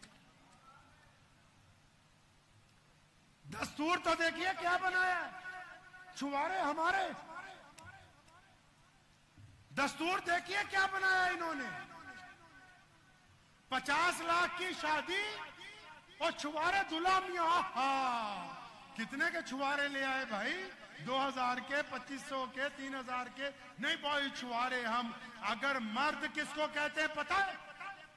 सुनो प्यारे पैगंबर से, आया हदीस पाक का मफहूम है, और फरमाया औरतों पे बोझ का डालते हो, मेहर की बात करो। मेहर कौन देता है? मेहर मर्द देता है। मेहर इसलिए देता है कि औरत को गारंटी दे कि मैं तेरा खर्चा उठा, मैं तुझे शहजादियों के लिए रखने के लिए तैयार हूं, मैं तेरी परवाह करने के लिए तैयार हूं, मैं तेरे नाल और नखरे उठाने के लिए तैयार हूं। अरे ये काम तो वही करता है जो मर्द होता है। जिनमें मर्दानगी नहीं होती, वो दूसरों के खानों पे निगाह रखते हैं। जो मर्द होते हैं, वो अपनी कुव्वत के साथ अपनी शादी का जश्न मनाते हैं। तभी तो कहा प्यारे पैगंबर सल्लल्लाहु अलैहि वसल्लम ने। और ये जो मौला अली का वलीमा है, आपको ये पता ही नहीं कि बेटी भी नबी के घर की है, बेटा भी नबी के घर का है, रज़ी अल्लाह ताला। जिन लोगों को ये पता ही नहीं कि मौला अली और हजरत फातिमा रज़ी अल्लाह ताला अना का निकाह जो हुआ, अरे बेटा भी मोहम्मद रसूलुल्लाह के घराने का है, अहले बैत का शहजादा है। खुद कहा फातिमा, मैंने अपने खानदान में से सबसे प्यारे शहजादे का इंतखाब तेरे लिए किया है, मौला अली करमुल्लाह वजह उसका नाम है। ये क्यों कहा नबी अलैहिस्सलाम ने? हजरत अली को क्यों पूछा कुछ है कि नहीं? क्योंकि मौला अली के पास घर भी नहीं था, एक अंसारी साहबी ने अपना घर किराए पर दिया था। मौला अली के वली भी रसूलुल्लाह थे, बेटी के वालिद भी रसूलुल्लाह थे। और जब निकाह हो गया, निकाह कहां करना चाहिए जी? निकाह कहां होना चाहिए? मस्जिद में। कहां होना चाहिए? ये किसने कहा? मस्जिद में निकाह होना चाहिए। किसने कहा? ये प्यारे पैगंबर मोहम्मद रसूलुल्लाह ने कहा। तिरमिज़ी शरीफ की सही हदीस है।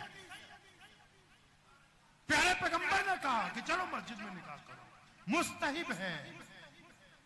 एक बात बताऊं, मुझे वो याद आ गए, वो अभी किसकी शादी हम लोग देख रहे थे इंटरनेट पे। हाँ, वो इंग्लैंड की रानी, अब जो वहां बादशाह है, उसकी बीवी के आगे रिश्तेदारों की या किसी शहजादे की शादी थी।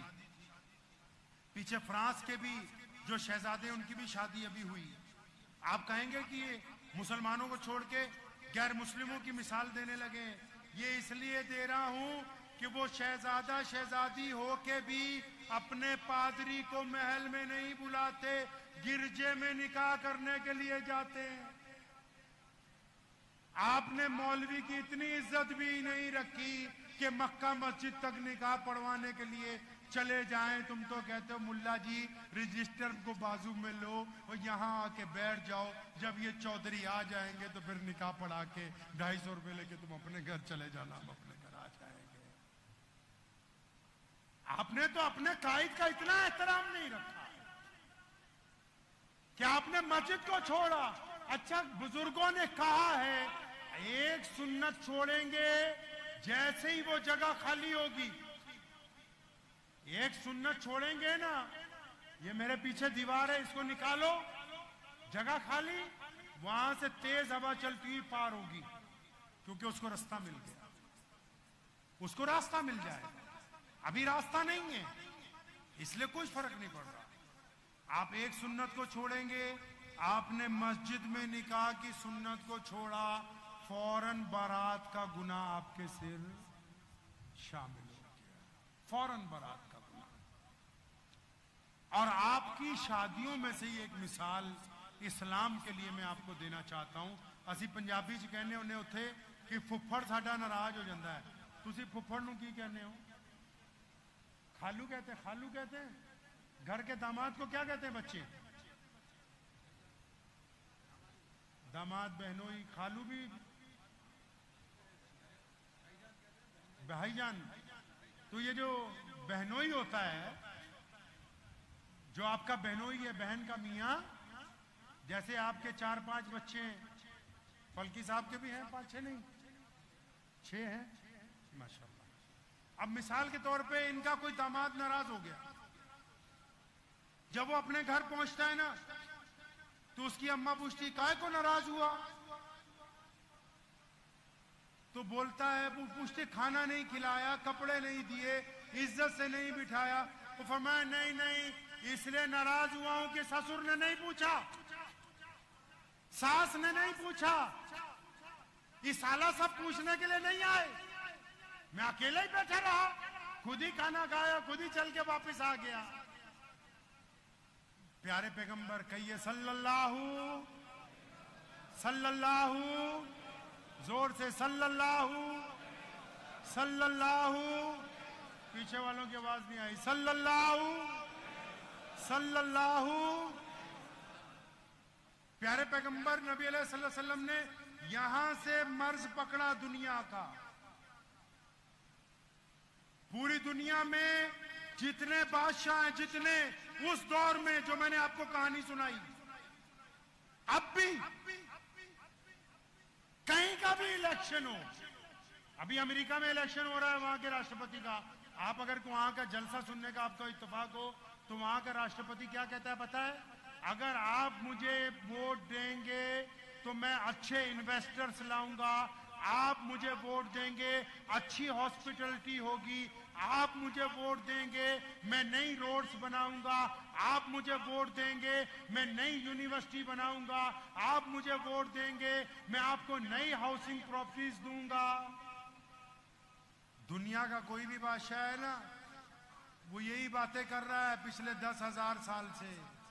क्या लोगों की जरूरत क्या है? रोटी, कपड़ा, और हमारे प्यारे पैगंबर, फखर से कहिए सल्लल्लाहु अलैहि वसल्लम ने फरमाया, हदीस का मफहूम है, इस्लाम का निचोड़ है, और फरमाया लोगों को रोटी, कपड़ा, मकान की जरूरत नहीं है। रोटी एक टाइम ना मिले दूसरे वक्त मिल सकती है, खाना शाम को मिल सकता है, सुबह खाया जा सकता है, कपड़े अच्छे पहन सकते हैं, फटे हुए भी पहन सकते हैं, सवारी नहीं होगी पैदल भी जा सकते हैं। लेकिन जो बंदा सड़क के किनारे सोया है, लेकिन जो बंदा रिक्शा चला रहा है, लेकिन जो बंदा रेडी के ऊपर सामान बेच रहा है ठेले पर, लेकिन जो बंदा खेत में काम करता है, लेकिन जो बंदा ऑफिस में पानी पिलाता है ट्रे में रख के, लेकिन जो बंदा पब्लिक सर्वेंट बना हुआ है, लेकिन जो बंदा पब्लिक ट्रांसपोर्ट में गाड़ी चला रहा है, इन सब से अगर पूछोगे, एक बंदा जो पुल के नीचे रात को सोता है, उससे भी अगर पूछोगे कि तुझे किस बात से तकलीफ पहुंचती है, वो ही बात कहता है जो मेरे नबी ने कही थी कि हम सारी चीजें बर्दाश्त कर सकते हैं, कोई हमारी बेइज्जती करे तो बर्दाश्त। प्यारे पैगंबर ने कहा फरमाया रोटी, कपड़ा, मकान असल जरूरत नहीं, लोगों को सेल्फ रिस्पेक्ट असल जरूरत है। ये बहनोई साहब क्यों नाराज हो गए? शादी में बहनोई क्यों नाराज हुआ? बोला मेरा इज्जत नहीं किया। ए भाई, इज्जत नको कोई मिलता है जो ट्रे में तेरे आगे रख देते? ये इज्जत कोई स्पेशल डिश है जो चार मीनार के किसी होटल से लाके आपको खिला दें? जहां हमने नाश्ता किया आज सुबह, अबू अनिल भाई कौन सी दुकान थी वो, नायाब के यहां से कोई आपको वहां से इज्जत लाके दे दे? इस्लाम की बात को समझिए, ये दीन बना इसलिए था, लोग इज्जतें छीन कर रोटी देते थे, लोग इज्जतें छीन कर कपड़े देते थे, लोग इज्जतें छीन कर पैसे देते थे। मेरे पैगंबर ने कहा हम पहले लोगों को इज्जत तकसीम करेंगे, जिसको इज्जत दे दी उसको रोटी भी मिल गई, कपड़ा भी मिल गया, सामान भी, सब कुछ मिल गया। एक बाप आपको अपनी इज्जत दे रहा है, एक बाप आपको अपनी इज्जत, कि जिसकी बेटी की तरफ अगर कोई 2 मिनट देख ले वो गवारा ना करे और उससे लड़ने के लिए पहुंच जाए, उस नाजो नाज में पली हुई उस बेटी को आपके हवाले कर रहा है, और आप उस इज्जत का ये फायदा उठा रहे हैं कि उसी बाप के सामने जब उसका दिल जख्मी है कि मैंने अपने जिगर के टुकड़े को अजनबी लोगों में भेजना है, वहां जाके कैसा वतीरा होगा, इसका गुजर कैसे होगा, इसका मामला अच्छा होगा कि नहीं होगा, औलाद इसको मिलेगी या नहीं मिलेगी, उसको 200 फिक्रे लायक हैं। आपके नखरे नहीं आते कि बिरयानी अच्छी नहीं थी, कोरमा अच्छा नहीं था, कॉफी ठंडी हो गई थी, बिस्तर बढ़िया नहीं बनाए। अरे बदबख्तो, किसी के बाप की आरजुओं के खून को अगर चूसना ही है तो फिर तो वैसे ही किसी के यहां डाका मार के भी चूस सकते हो, ये कोई बेहतरीन तरीका नहीं बनाया आपने चूसने। ये तो मुझे ये पूछते हैं कि उस शादी का खाना जायज है कि नहीं, मैं इस बात पर नहीं पड़ता, मैं तो मुसलमानों के ये पूछता हूं कि गैरतमंद नबी की उम्मत हो, गैरतमंद नबी की उम्मत, हमारा नबी इतनी गैरत वाला कि फाके गुजार लिए, किसी से कुछ नहीं मांगा, इतनी गैरत वाला नबी सवारी पर बैठे हैं, आप सल्लल्लाहु अलैहि वसल्लम का कोई सामान नीचे गिर गया, लोग भागे आए उठाने के लिए, फरमाया नहीं मैं एहसान नहीं लेता, अपना सामान खुद आप सल्लल्लाहु अलैहि वसल्लम ने घोड़े से उतर के दोबारा उठा के उसको जैन से टांगा हो। अरे गैरतमंद लोग हो, हैदर कर्रार के रज़ी अल्लाह ताला अन्हु के नाम से मंसूब शहर में रहने वाले लोग हो, जिस शहर ने हरमैन शरीफैन का वक़्फ़ जारी किया हो, जिस शहर में सालारे मिल्लत गुजरे हो, जहां आपके पास आज भी एक बेहतरीन लीडर असदुद्दीन ओवैसी के नाम से मौजूद हो, उस शहर के गैरतमंद अगर इन बेहया शादियों के खिलाफ अगर इकदाम नहीं उठाएंगे तो फिर कौन उठाएगा?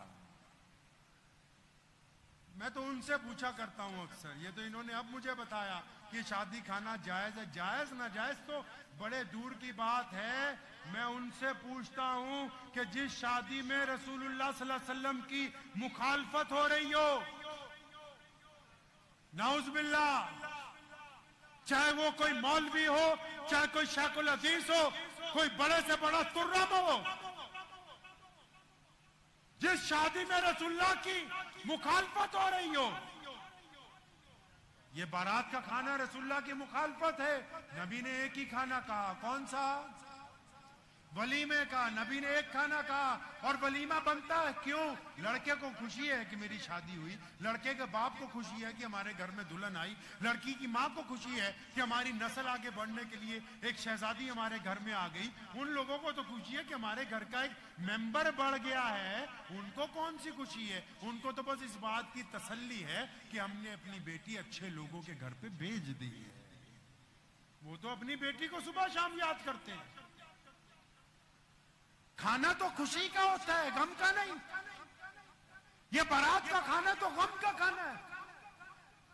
ये बारात का खाना तो मजबूरी का खाना है। अब मजबूरी दो तरह की हो सकती है। अब कहें जी खुशी के साथ, अब कहें जी नहीं नहीं हम कुछ नहीं चाहते, हमें बेड नहीं चाहिए, मोटरसाइकिल नहीं चाहिए, जरा खाना बहुत अच्छा होना चाहिए। खाने में ही अगर लड़की के बाप का जनाजा उठ जाए तो इससे बदबख्ताना खाना और कौन सा हो सकता है? वो भी मैं मान लूं। एक बात और, मुझे कई लोगों ने कहा कि जो लोग बड़े हो जाएं, जैसे किसी के पास 2-4 करोड़ रुपया आ गया, जो मालदार हो जाएं, वो तो दावत कर सकते हैं। मालदार हो जाएं, दावत कर सकते हैं, लेकिन वो भी अपने बेटे की वलीमे की दावत कर सकते हैं।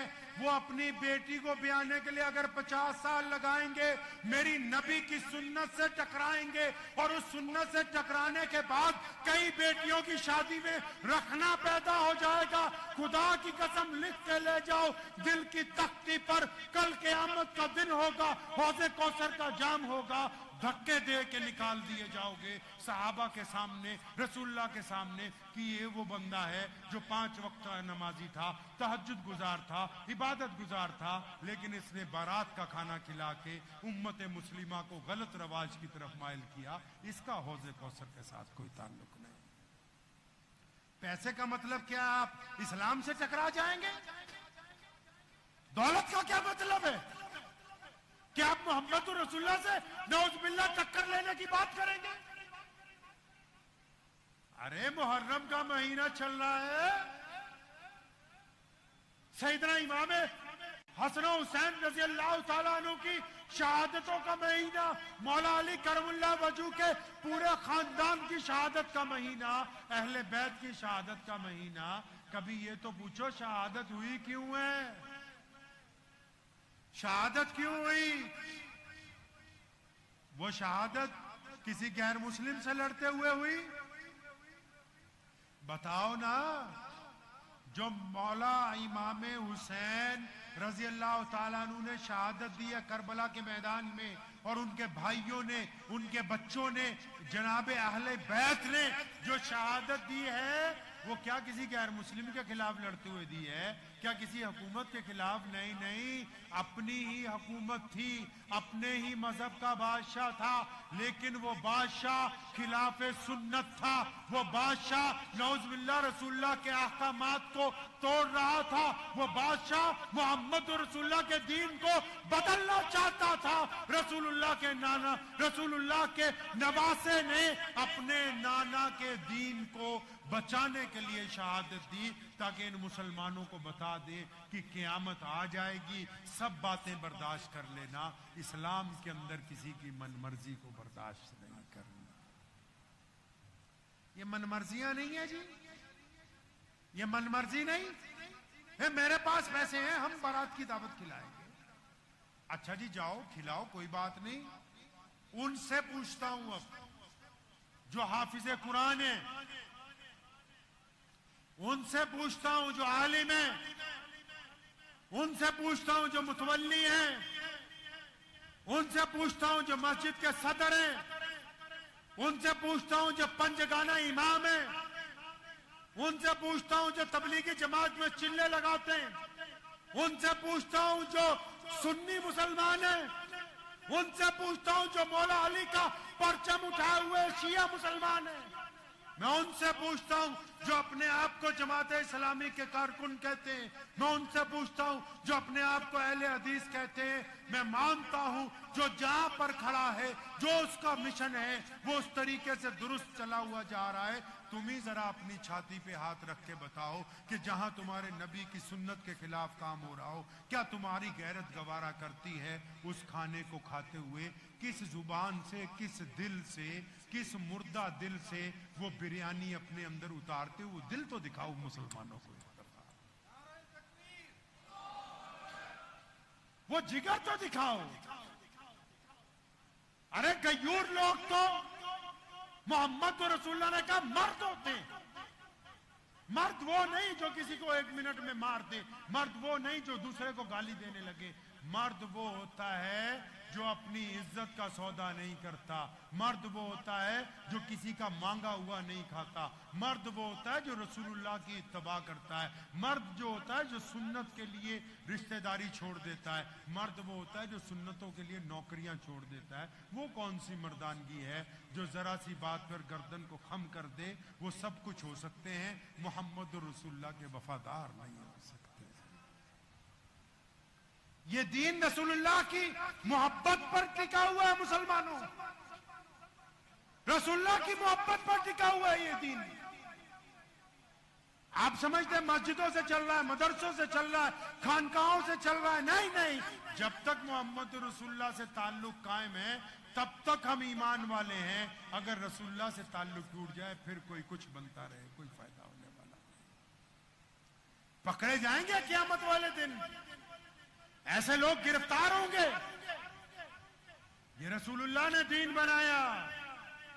हम लोगों का भी सफर हुआ, मैंने कई मुसलमानों को कहा कि क्या इस्लाम नहीं है जो कहता है कि गैर मुस्लिमों के साथ गले मिलो? क्या ये इस्लाम नहीं है जो कहता है कि अमीर और गरीब एक सब में? आप नमाज पढ़ते कैसे हो? आपने इस्लाम की जरूरियात को जरूरियात बना के रख दिया, उसका मकसद फौत कर दिया है। बिल्कुल खेल है, एक तमाशा है बस। अगर मैं चंद सवाल पूछने पे आ जाऊंगा, मेरी खुद की हमीयत गवारा नहीं करते। इतने बड़े बड़े मुसलमान बैठे हैं, अक्सर लोगों को मैं पूछता हूं कि भाई नमाज क्यों पढ़ते हैं? नमाज क्यों पढ़ते हैं? पता है आपको? कितनी मेरी बहनें माएं बैठी हैं, आप बैठे हो, पता है क्या आपको कि आप नमाज क्यों पढ़ते हो? सही तरह हाथ खड़ा करके बताओ जरा, कितने लोग ऐसे हैं जिनको पता है नमाज क्यों पढ़ते हैं? देख लो, 70 साल से पढ़ रहे हैं, कोई 40 साल से पढ़ रहा है। क्यों पढ़ते हैं?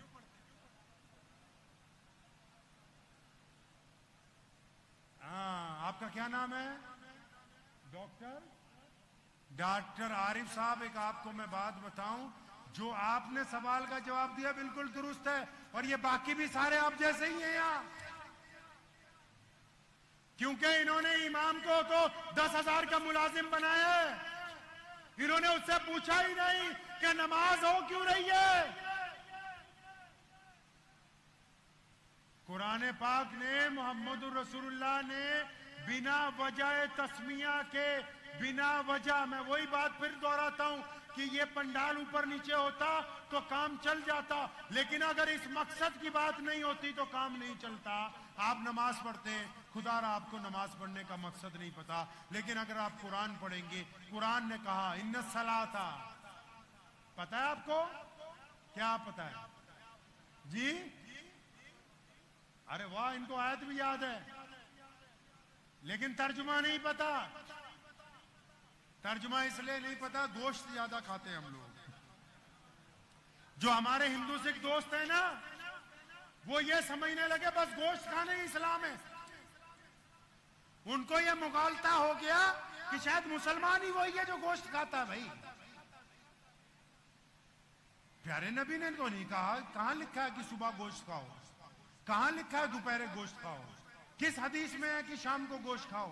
हदीस में तो लिखा है कि नबी अलैहिस्सलाम ने फाका किया 3 दिन का, 4 दिन का, 5 दिन का। हदीस में तो लिखा है नबी अलैहिस्सलाम कद्दू को पसंद करते थे। हदीस में तो लिखा है नबी अलैहिस्सलाम दही को पसंद करते थे। नबी अलैहिस्सलाम सिरके को पसंद करते थे। किसने कहा कि सुबह दोपहर शाम? मेरे वालिद साहब रहमतुल्लाह अलैह फरमाया करते थे कि पपीता खाने से अगर पेट में ठीक हो जाता है, नरमी आ जाती है, बादाम खाने से अकल आ जाती है, तो ये जो काला भैंसा जो सुबह शाम गोश्त खाते हो, क्या इसके खाने से कोई इसकी आदत नहीं आएगी आपके अंदर?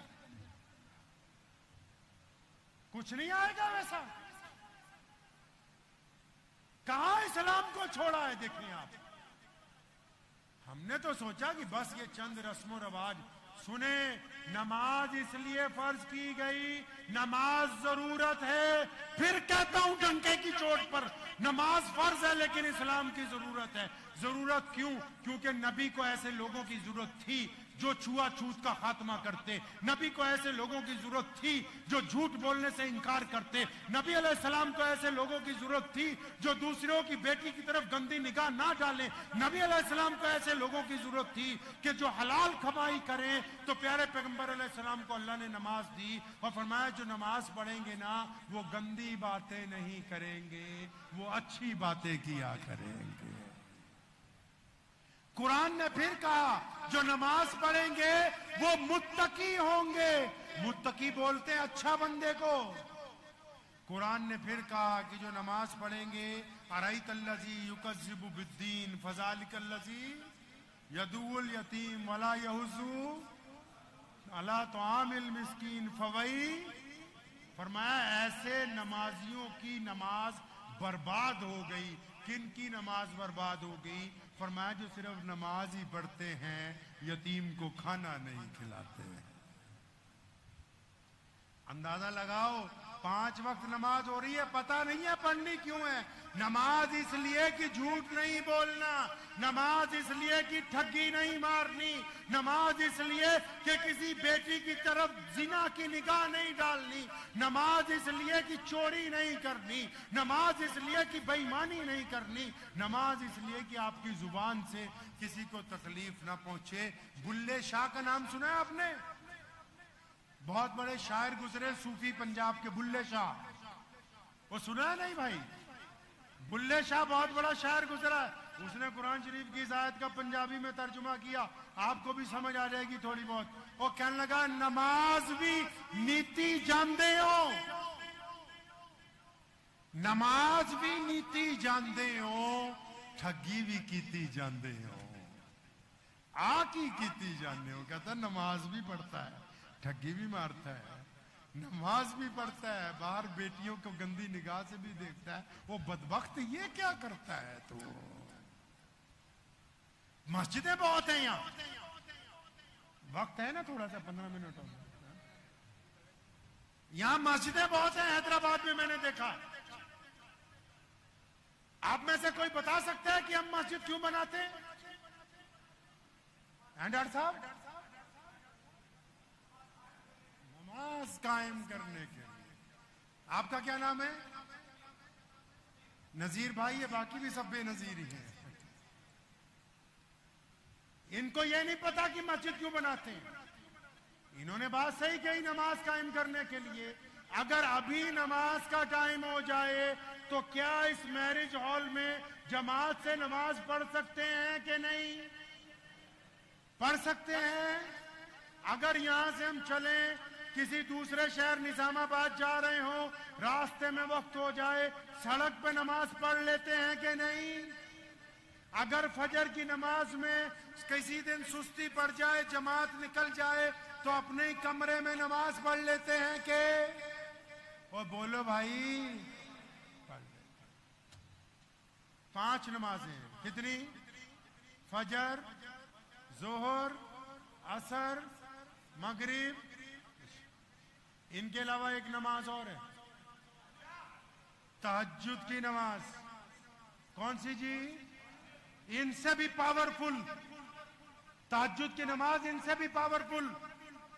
लेकिन तहज्जुद में आजान, अरे बोलो हैदराबाद वालों, तहज्जुद में आजान नहीं, जमात मस्जिद में जाने की जरूरत, फिर इन 5 नमाजों के लिए इतना जुगाड़ क्यों लगाया है भाई? पूछा नहीं कभी अपने नबी से सल्लल्लाहु अलैहि वसल्लम, या रसूलल्लाह ये मस्जिद बनवा रहे हैं आप क्यों? ये मस्जिद का मतलब क्या है? कुरान ने नहीं कहा कि जो लोग मस्जिदें बनाते हैं वो कौन लोग हैं? नहीं जी, हमें तो इतना पता है हर साल मस्जिद की कमेटी नहीं बनानी है, एसी नए लगाने हैं, कालीन अच्छे बिछाने हैं, और फिर जो किसी में नमाज में किसी का मोबाइल बच जाए तो उसकी अच्छी तरह ऐसी तैसी फिरनी है।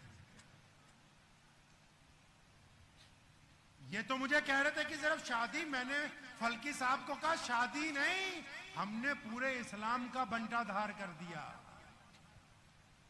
सिर्फ शादी नहीं, सिर्फ बारात में ही हरामखोरी नहीं, हमने कई जगह नबी अलैहिस्सलाम की तालीमात को छोड़ दिया पीछे।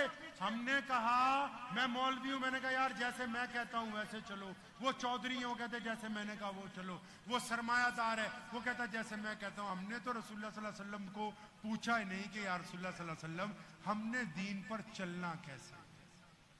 मस्जिद नमाज पढ़ने के लिए नहीं बनाई, कान खोल के सुनो अच्छी तरह, मस्जिद नमाज के लिए नहीं बनाई, मस्जिद जमात के साथ नमाज पढ़ने के लिए बनाई। प्यारे पैगंबर ने कहा मस्जिद बनाओ, साहबा ने कहा या रसूलल्लाह क्यों बनाए? फरमाया इकट्ठे होकर नमाज पढ़ेंगे। या रसूलल्लाह इकट्ठे कैसे होना है? फरमाया कंधे से कंधा जोड़ के खड़े होंगे। या रसूलल्लाह कंधे से कंधा जोड़ने से क्या होगा? फरमाया तुम्हारे दिल आपस में मिल जाएंगे। नमाज पढ़ने जा रहे हैं, अब्दुल रहमान को पता ही नहीं कि साथ में मोहम्मद शफी खड़ा है, जुनैद को पता ही नहीं कि आगे अफजल भाई खड़े हैं, उनको पता ही नहीं कि आगे कोई अब्दुल्ला खड़ा है, कोई शफी खड़ा है, कोई अब्दुल रहमान खड़ा है। ये जमात इसलिए बनाई, फरमाया जो जमात में आ गया वो जुड़ गया जन्नत में।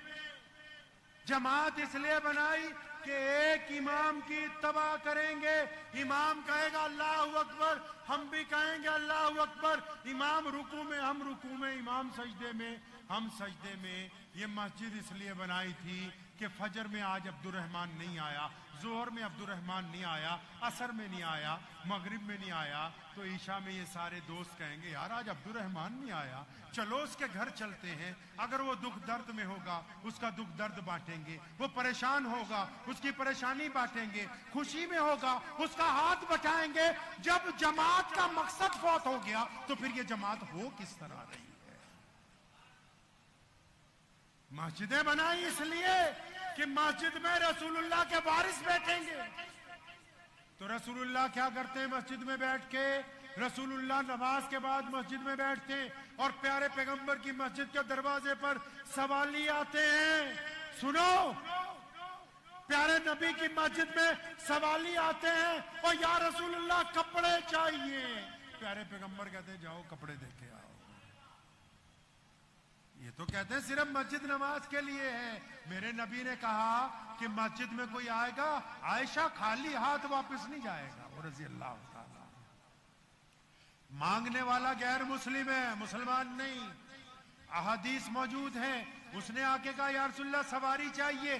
प्यारे पैगंबर सल्लल्लाहु अलैहि वसल्लम ने सवारी पेश की। किसी ने आके कहा या रसूलल्लाह खाना चाहिए, मोहम्मद रसूलुल्लाह ने कहा खाना खिलाओ। प्यारे पैगंबर सल्लल्लाहु अलैहि वसल्लम से किसी ने आके कहा कि घर में कुछ नहीं है राशन चाहिए। प्यारे पैगंबर ने उनको राशन दिया।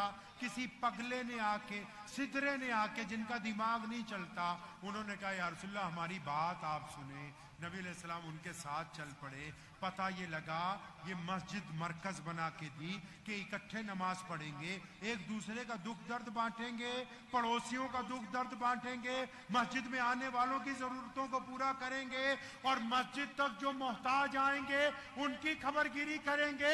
हमारी मस्जिद में तो इस्तिंजे खाने से इंतजाम शुरू होता है, दुआए खैर के बाद तरावियों की मिठाई पे खत्म हो जाता है। ये रसूलुल्लाह की मस्जिद से मेल नहीं खाती है। इनको नहीं पता इनको नहीं पता कि दाईं तरफ मस्जिद के कितने गरीब हैं, बाईं तरफ कितनी बेवाएं हैं, सामने कौन है। ये तो सिर्फ मुसलमान की ऐनक लगा के देख सकते हैं। मेरे प्यारे पैगंबर ने कहा था कि पड़ोसियों की खबरगिरी करना, पड़ोसी हिंदू हो, पड़ोसी सिख हो, पड़ोसी दलित हो, पड़ोसी ईसाई हो, पड़ोसी जैनी हो, अगर तुम कोरमा खाते हो, पड़ोसी भूखा सोता है, तो तुमने मोहम्मद रसूलुल्लाह की हुक्म अदुल्ली की है। हम जब पढ़ने के लिए गए ना मदरसे में, एक आखिरी वाक्य सुना के अपनी बात खत्म करूंगा। तो एक प्रैक्टिकल बात आपको सुनाता हूं। जब हम पढ़ने के लिए गए तो मदरसे के बाहर सड़क से गुजर रहे थे, तो ये जो पैजामा था ना नीचे था बहुत, तो 2-3 मौलवी मिले लड़के। उन्होंने मुझे कहा, ए मौलवी साहब इधर आओ, ये पजामा ऊंचा करो। तो मैं ऊंचा किया। मैं क्या हुआ, मेरी उम्र कम थी। तो कहने लगे ये नीचे होगा तो तुम जहन्नुम में जाओगे, अगर ये ऊंचा रहेगा तो। आपको भी तो पता होगा ये मसला। भाई पता है आपको ये मसला? नहीं यार, बोला तो सही आगे से।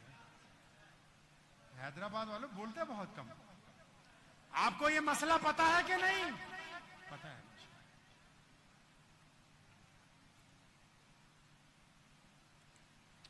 तो मैंने छुट्टी पे जब घर आया तो अपने वालिद साहब रहमतुल्लाह अलैह को, वो भी आलिम थे, मेरे दादा हज़रत मुफ्ती मोहम्मद अहमद लुधियानवी रहमतुल्लाह अलैह मुफ्ती आजम थे, वो भी आलिम थे। उनके वालिद हज़रत मौलाना मोहम्मद ज़करिया लुधियानवी रहमतुल्लाह अलैह इमामुल उलमा थे, वो भी हाफिज आलिम थे। उनके वालिद हज़रत मौलाना शाह मोहम्मद साहब लुधियानवी रहमतुल्लाह अलैह, वो भी आलिम थे। उनके वालिद मौलाना शाह अब्दुल कादिर लुधियानवी, वो भी आलिम थे।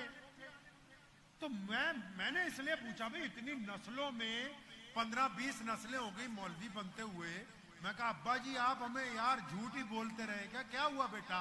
मैं कहा आप तो कहते थे माँ के पैरों के नीचे जन्नत है, ये मदरसे वालों ने बताया कि वो यहाँ टुकने में फंसी हुई है, पजामा नीचे होगा तो जहन्नुम, ऊपर होगा तो जन्नत के अंदर चले जाओगे। ये बड़ा मसला खराब है कि तुम तो कहते थे माँ के पैर के नीचे जन्नत, ये बोलते हैं कि पजामे में फंसी हुई है। लेकिन जब पता किया, बुखारी शरीफ खोली, अबू नसई खोली, अबू दाऊद खोली, साहिब तफकात को पढ़ा, तो पता लगा वो सच कहते हैं कि बाकायदा जन्नती वही होंगे जिनका कपड़ा टखनों से ऊंचा होगा। ये मेरे प्यारे पैगंबर अलैहिस्सलाम ने कहा। तो जब उन्होंने ये कहा, जो असल बात आपको बतानी, जब नबी अलैहिस्सलाम ने ये कहा कि कपड़ा टखनों से ऊंचा करो, तो अबू बकर सिद्दीक रज़ियल्लाहु अन्हु दौड़े आए, या रसूलल्लाह, थोड़े हेल्दी थे, या रसूलल्लाह मेरी लुंगी, मेरा कपड़ा अक्सर ढलक जाता है। वो फरमाया अबू बकर तुम्हारे लिए थोड़ी। या रसूलल्लाह क्यों कहा?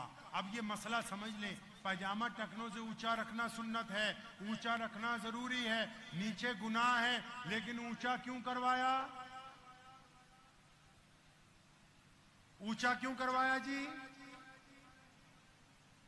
ऊंचा क्यों करवाया? हैदराबाद वालों, मौलवियों की तनख्वाह बढ़ा दो, ईमानदारी से कह रहा हूं तुम। ऊंचा इसलिए करवाया क्योंकि उस दौर में भी, आज के दौर में भी लोग अकड़ के चलते थे। अब मसले को समझ लीजिए, अगर किसी का पैजामा टखनों से ऊंचा है और वो अपने बाप को गाली देता है, अपनी माँ से बदतमीजी करता है, अपने पड़ोसियों से लड़ता है, अपनी बीवी के चेहरे पे थप्पड़ मारता है, अपने बच्चों को गाली देता है, फिर चाहे वो 5 वक्त नमाज पढ़ता रहे, पैजामा टखनों से ऊंचा क्या, इसको घुटनों पे भी कर लेगा, तब भी इस्लाम को इससे कुछ लेना देना नहीं। जब मसले की रूह खत्म हो गई तो मसला भी वहीं पर खत्म हो गया। ये बातें अगर करता चला जाएंगे तो शाम हो जाएगी। सीधा रास्ता बताता हूं बस एक ही, क्योंकि मैं किसी मसलक का हामी नहीं हूं, सिर्फ मोहम्मद रसूलुल्लाह सल्लल्लाहु अलैहि वसल्लम के गुलाम हैं हम। अगर इस्लाम को सही पहचानना है तो प्यारे पैगंबर अलैहिस्सलाम की सीरत को पढ़िए, नबी अलैहिस्सलाम की जिंदगी को पढ़ें। नबी अलैहिस्सलाम की सुबह कैसी थी, शाम कैसी थी, दोपहर कैसी थी, रात कैसी थी, बिजनेस कैसे किया, बतौर शौहर कैसे थे, बतौर जर्नल कैसे थे, बतौर लीडर कैसे थे, बतौर टीचर कैसे थे, बतौर खेत कैसे थे, बतौर जिम्मेदार कैसे थे, बतौर किसी के साथ सफर करने वाले दोस्त कैसे थे। अगर आप अपने नबी को नहीं पढ़ेंगे तो आपको इस्लाम की खबर नहीं है। तो आज एक वादा कीजिए पहले आप हमसे, इंशाअल्लाह जितने भी लोग यहां पर मौजूद हैं, मुझे ये तो नहीं पता कि कितने लोग अभी बारात का खाना खाने से हट जाएंगे या नहीं हटेंगे, ये नहीं पता, लेकिन मेरे नबी की एक सुन्नत है, पहले उसका वादा आपसे लेना चाहता हूं, जिस सुन्नत की वजह से हम भी मुसलमान हुए, हम सब तक दीन पहुंचा है अल्लाह के नबी का। वो सुन्नत क्या है पता है आपको? वो भी नहीं पता होगी आपको। फिर एक बात कह दूं, आप कहेंगे मौलाना मजाक कर रहे हैं। अपने इमाम की तनख्वाह 50,000 रुपए कर दो अगर तो दीन सीखना है, नहीं तो ये जूतियां ही देखते रहो एडिडास की और फलानी की फलानी। दुरुस्त कर लो। और अगर आपको ये फख्र है ना कि हमारे बच्चे इंजीनियर हैं, डॉक्टर हैं, फला हैं, अगर कोई बड़ा मालदार है आप में, उसके लिए तब तक इज्जत नहीं हो सकती जब तक कोई उसका एक बेटा हाफिज ना हो, कोई एक बेटा आलिम ना बने, कोई एक बेटा मुफ्ती ना बने। ये दीन तुमने गरीबों के लिए छोड़ दिया है। वो गरीब का बच्चा इमाम बन के जब सही तकरीर करता है तो ये बदबख्त मुतवल्ली उसे निकालने आ जाता है। जब चौधरी का बेटा तुम्हें इस्लाम समझाएगा तो अच्छी तरह समझ आ जाएगा। एक सुन्नत है नबी अलैहिस्सलाम की, कुरान में भी उस सुन्नत का जिक्र है।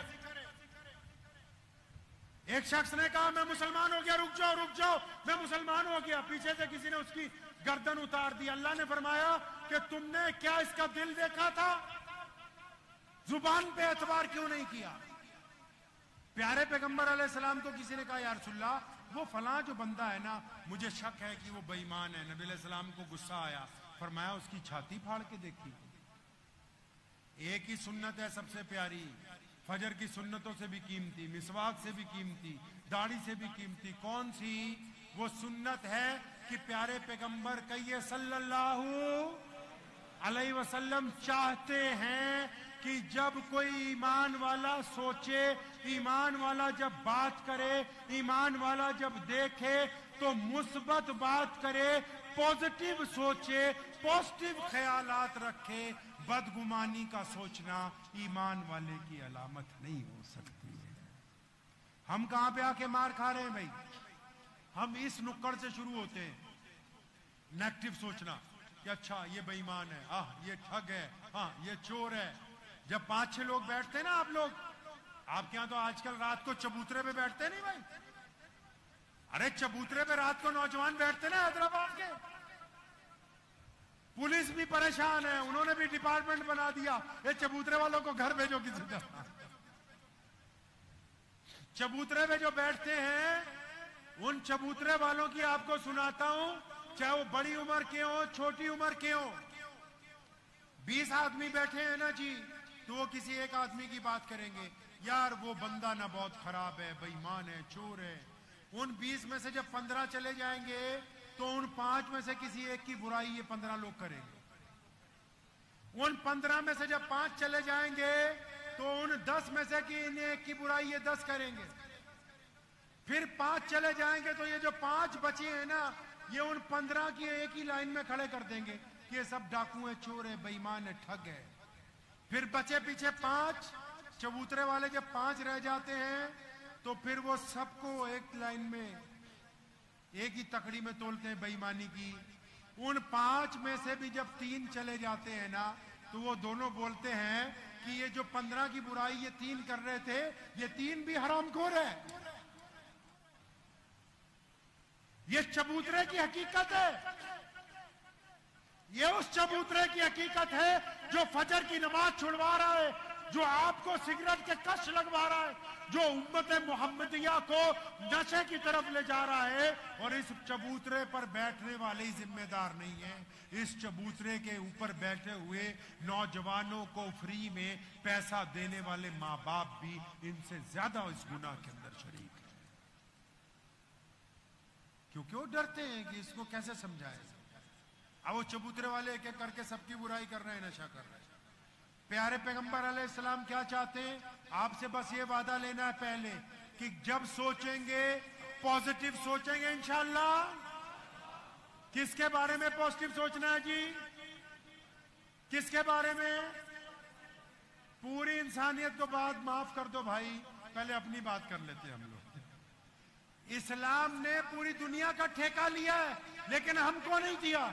हमें ठेका दिया है उस घर का जिसमें हम रहते हैं, उस मोहल्ले का जिसमें हम रहते हैं, उस मस्जिद का जहां हम नमाज पढ़ते हैं, उस शॉपिंग मॉल का जहां हम काम करते हैं, उस सड़क का जिसपे हम सफर करते हैं।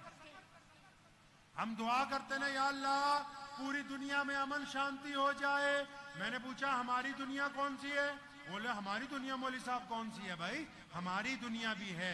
हमारी दुनिया हमारे माँ बाप, हमारी दुनिया हमारे भाई बहन, हमारी दुनिया हमारे बीवी बच्चे, हमारी दुनिया हमारे पड़ोसी, हमारी दुनिया हमारे चबूतरे वाले, हमारी दुनिया हमारे व्यापारिक दोस्त, हमारी दुनिया हमारे मोहल्ले वाले।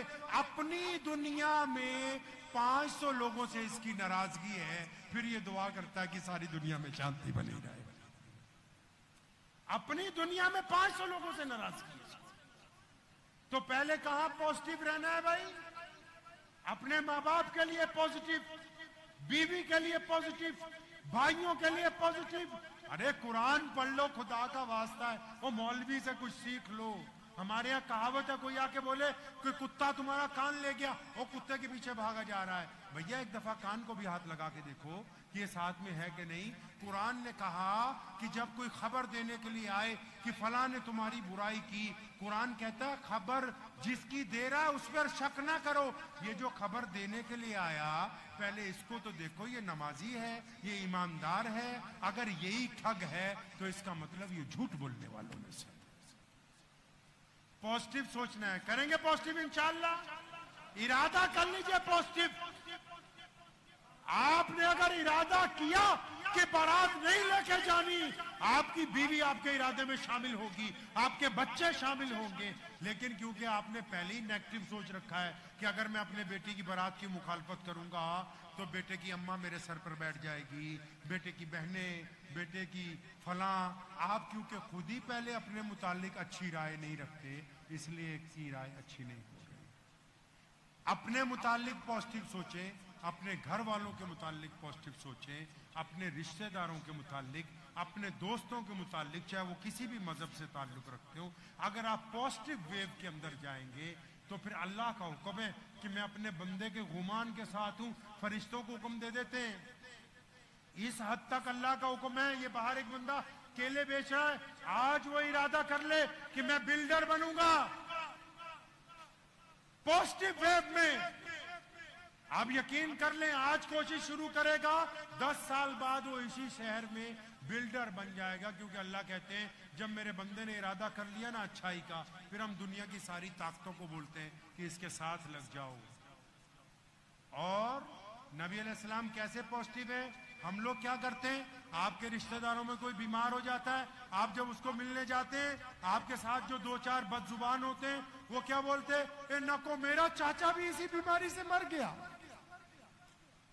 अरे बदबख्त आदमी, इसका हौसला बढ़ाने के लिए आए हो कि इसका हौसला गिराने के लिए आए हो?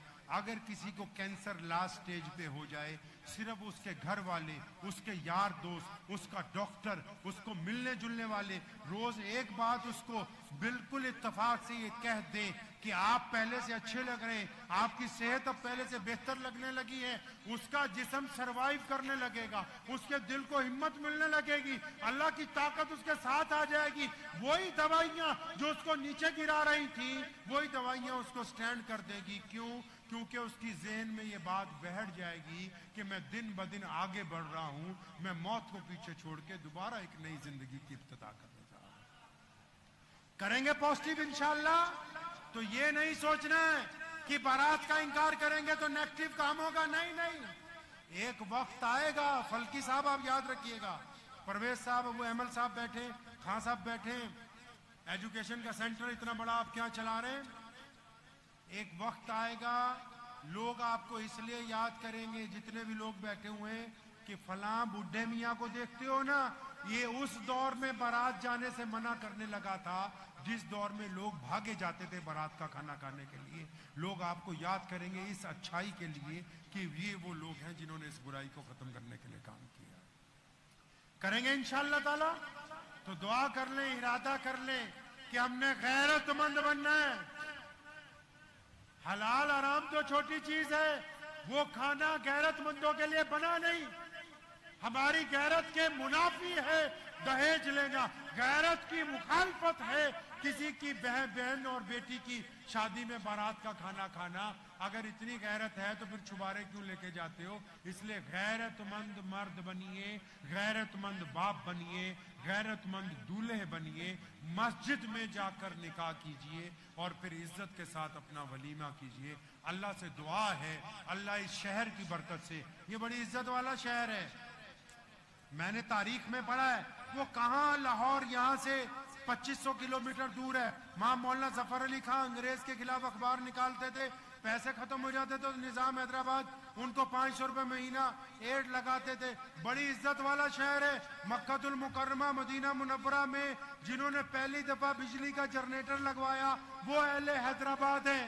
जिन्होंने हरमैन शरीफैन के लिए वक्फ को कायम किया वो भी अहले हैदराबाद हैं। आप अपनी गैरत को गिरने ना दीजिए। आप अगर आज इस शहर से इन बारातों का और बारात के खानों का बाइकाट करेंगे, पूरे मुल्क के मुसलमान जिस तरह अवैसी को अपना कायद समझते हैं, जिस तरह उनसे मोहब्बत करते हैं, शादियों के इस अमल से इसी तरह आपसे मोहब्बत करने लगे इंशाअल्लाह। इंशाअल्लाह रेफरेंस यही है कि नबी अलैहिस्सलाम ने अम्मी हजरत फातिमा का निकाह मस्जिद नबी में किया। इससे बड़ा रेफरेंस और क्या। रेफरेंस तो सिर्फ मोहम्मद रसूलुल्लाह है। आप लोगों को मैं बता दूं, दवाई लेनी हो बोले अच्छा डॉक्टर चाहिए, दवाई लेनी हो, कार ठीक करानी हो बोला टोयोटा की एजेंसी में जाएंगे, फतवा देना हो डॉक्टर भी फतवा दे रहा है, इंजीनियर भी फतवा दे रहा है, केला बेचने वाला भी फतवा दे रहा है, ब्रेड बेचने वाला भी फतवा दे रहा है, वहां पर खाना खिलाने वाला भी फतवा दे रहा है। अल्लाह के बंदे, दीन इतना सस्ता है कि हर बंदा फतवा दे रहा है और दुनियावी चीजें इतनी महंगी कि उसका एक्सपर्ट ही वो काम कर रहा है। इसलिए अगर किसी चीज में शुबा हो जाए तो दीन के एक्सपर्ट को ही जाकर पूछें ताकि अल्लाह आपको सीधा रास्ता आता है। सब लोग बैठे दुआ करेंगे, दुआ के साथ ही मजलिस का इख्तिताम हो जाएगा। ये जो इन्होंने अहदनामा लिखा है, खड़े हो जाइए सब लोग। जो लोग स्टेज पे वो भी ये नीचे रखिए, ये नीचे ले जाइए। जो स्टेज वाले वो भी आ जाइए सब। ये करो माइक, इसको नीचे रखो, इसको सीधा माइक आ जाइए,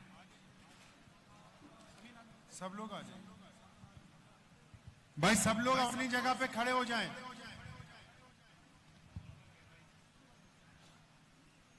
आ जाइए डॉक्टर साहब, आगे आ जाइए। जो स्टेज पे है वो भी लाइन अप कर लीजिए, सब लोग आ जाइए। मेरे साथ साथ पढ़ लीजिए, बहुत मुख्तसर सा अहदनामा है।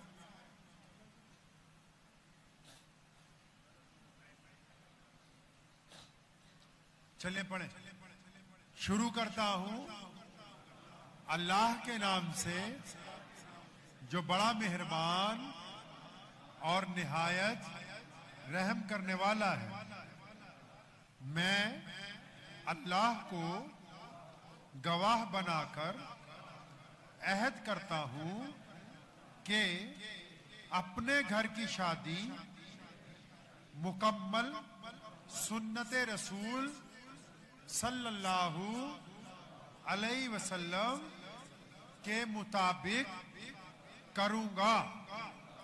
यानी ऐसी शादियां जिनमें लड़की वालों से जोड़े की रकम ली जाएगी, ना जहेज और ना निकाह के दिन का खाना और ना सैकड़ों गैर जरूरी मेहमानों का आलीशान वलीमा और ना ही कोई गैर इस्लामी हरकत होगी, जैसे कि पटाखे बजाना, नाच गाना करना और बेपर्दगी वगैरह। अहद करता हूं निकाह के दिन लड़की वालों से खाने की जो गैर इस्लामी रस्म शुरू की गई है उसको शामिल नहीं करूंगा। अहद करता हूं कि अपने बेटे की, अपने भाई की बारात को नहीं लेके आऊंगा। मस्जिद में उनका निकाह पढ़वाया जाएगा और फिर खुद लड़के वाले अपने खर्च पर आलीशान वलीमा अपनी हिम्मत के मुताबिक करेंगे। अहद करता हूं अपनी बेटी के लिए लड़का तलाश करूं तो लड़के का जाती मकान या कमाई को बल्कि नहीं देखूंगा, बल्कि लड़के की शराफत, दीनदारी और खुददारी को देखूंगा।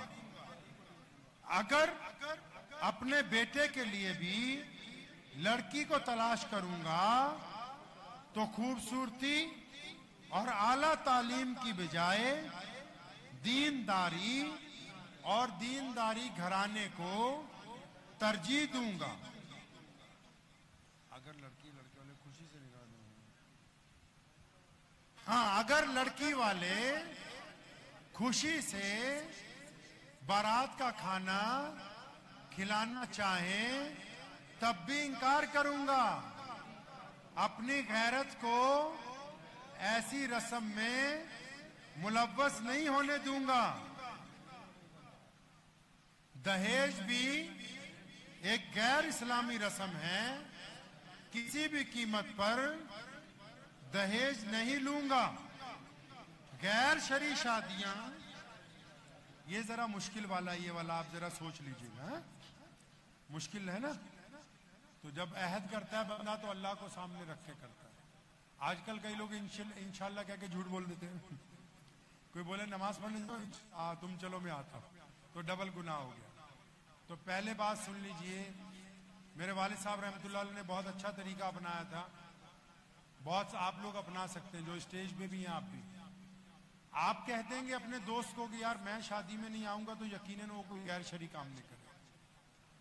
ऐसा कोई भी शादी जिसमें कोई सरमायादार अपनी दौलत दिखाने के लिए बारात का खाना दे रहा हो, अगर लोग नहीं रुकते, आप अहद करें कम से कम मैं जाती तौर पर उसमें शामिल नहीं होऊंगा। अहद कहिए उसमें शामिल नहीं होऊंगा। रहेंगे इसमें कायम इंशाअल्लाह कि हम अपने जाती तौर पर किसी ऐसी शादी में शामिल नहीं।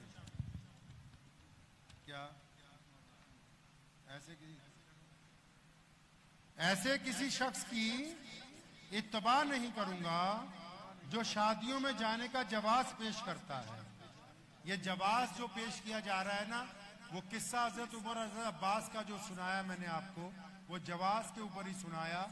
जवाज जरूरी नहीं है, मोहम्मद रसूलुल्लाह की सुन्नत जो है वो जरूरी है।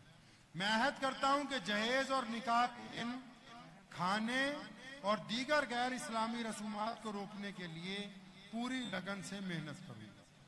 निकाह से पहले या बाद के इख्तलाफात को हत्तल इम्कान पूरी तरह खत्म करने में सोशल रिफॉर्म सोसाइटी के ज़ेरे एहतमाम प्री मैरिज काउंसलिंग में हिस्सा लूंगा।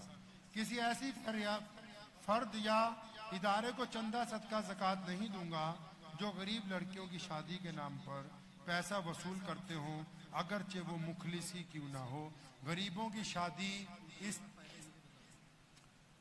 शादी जो लोग करवाते हैं पंडाल के अंदर, अगर वो अपनी बेटी की शादी भी उसी पंडाल में करवाएं तो ज़रूर शामिल हों, क्योंकि ये गैरत के गवारा नहीं है कि किसी की बेटे और बेटी को बुला के हम जैसे मौलवियों को और लीडरों को बुला के बोले कि हम गरीबों की गरीबी का जनाजा निकाल रहे हैं, आप हमारी खबर अखबार में छपवा दीजिए। ये खिलाफ सुन्नत अमल है।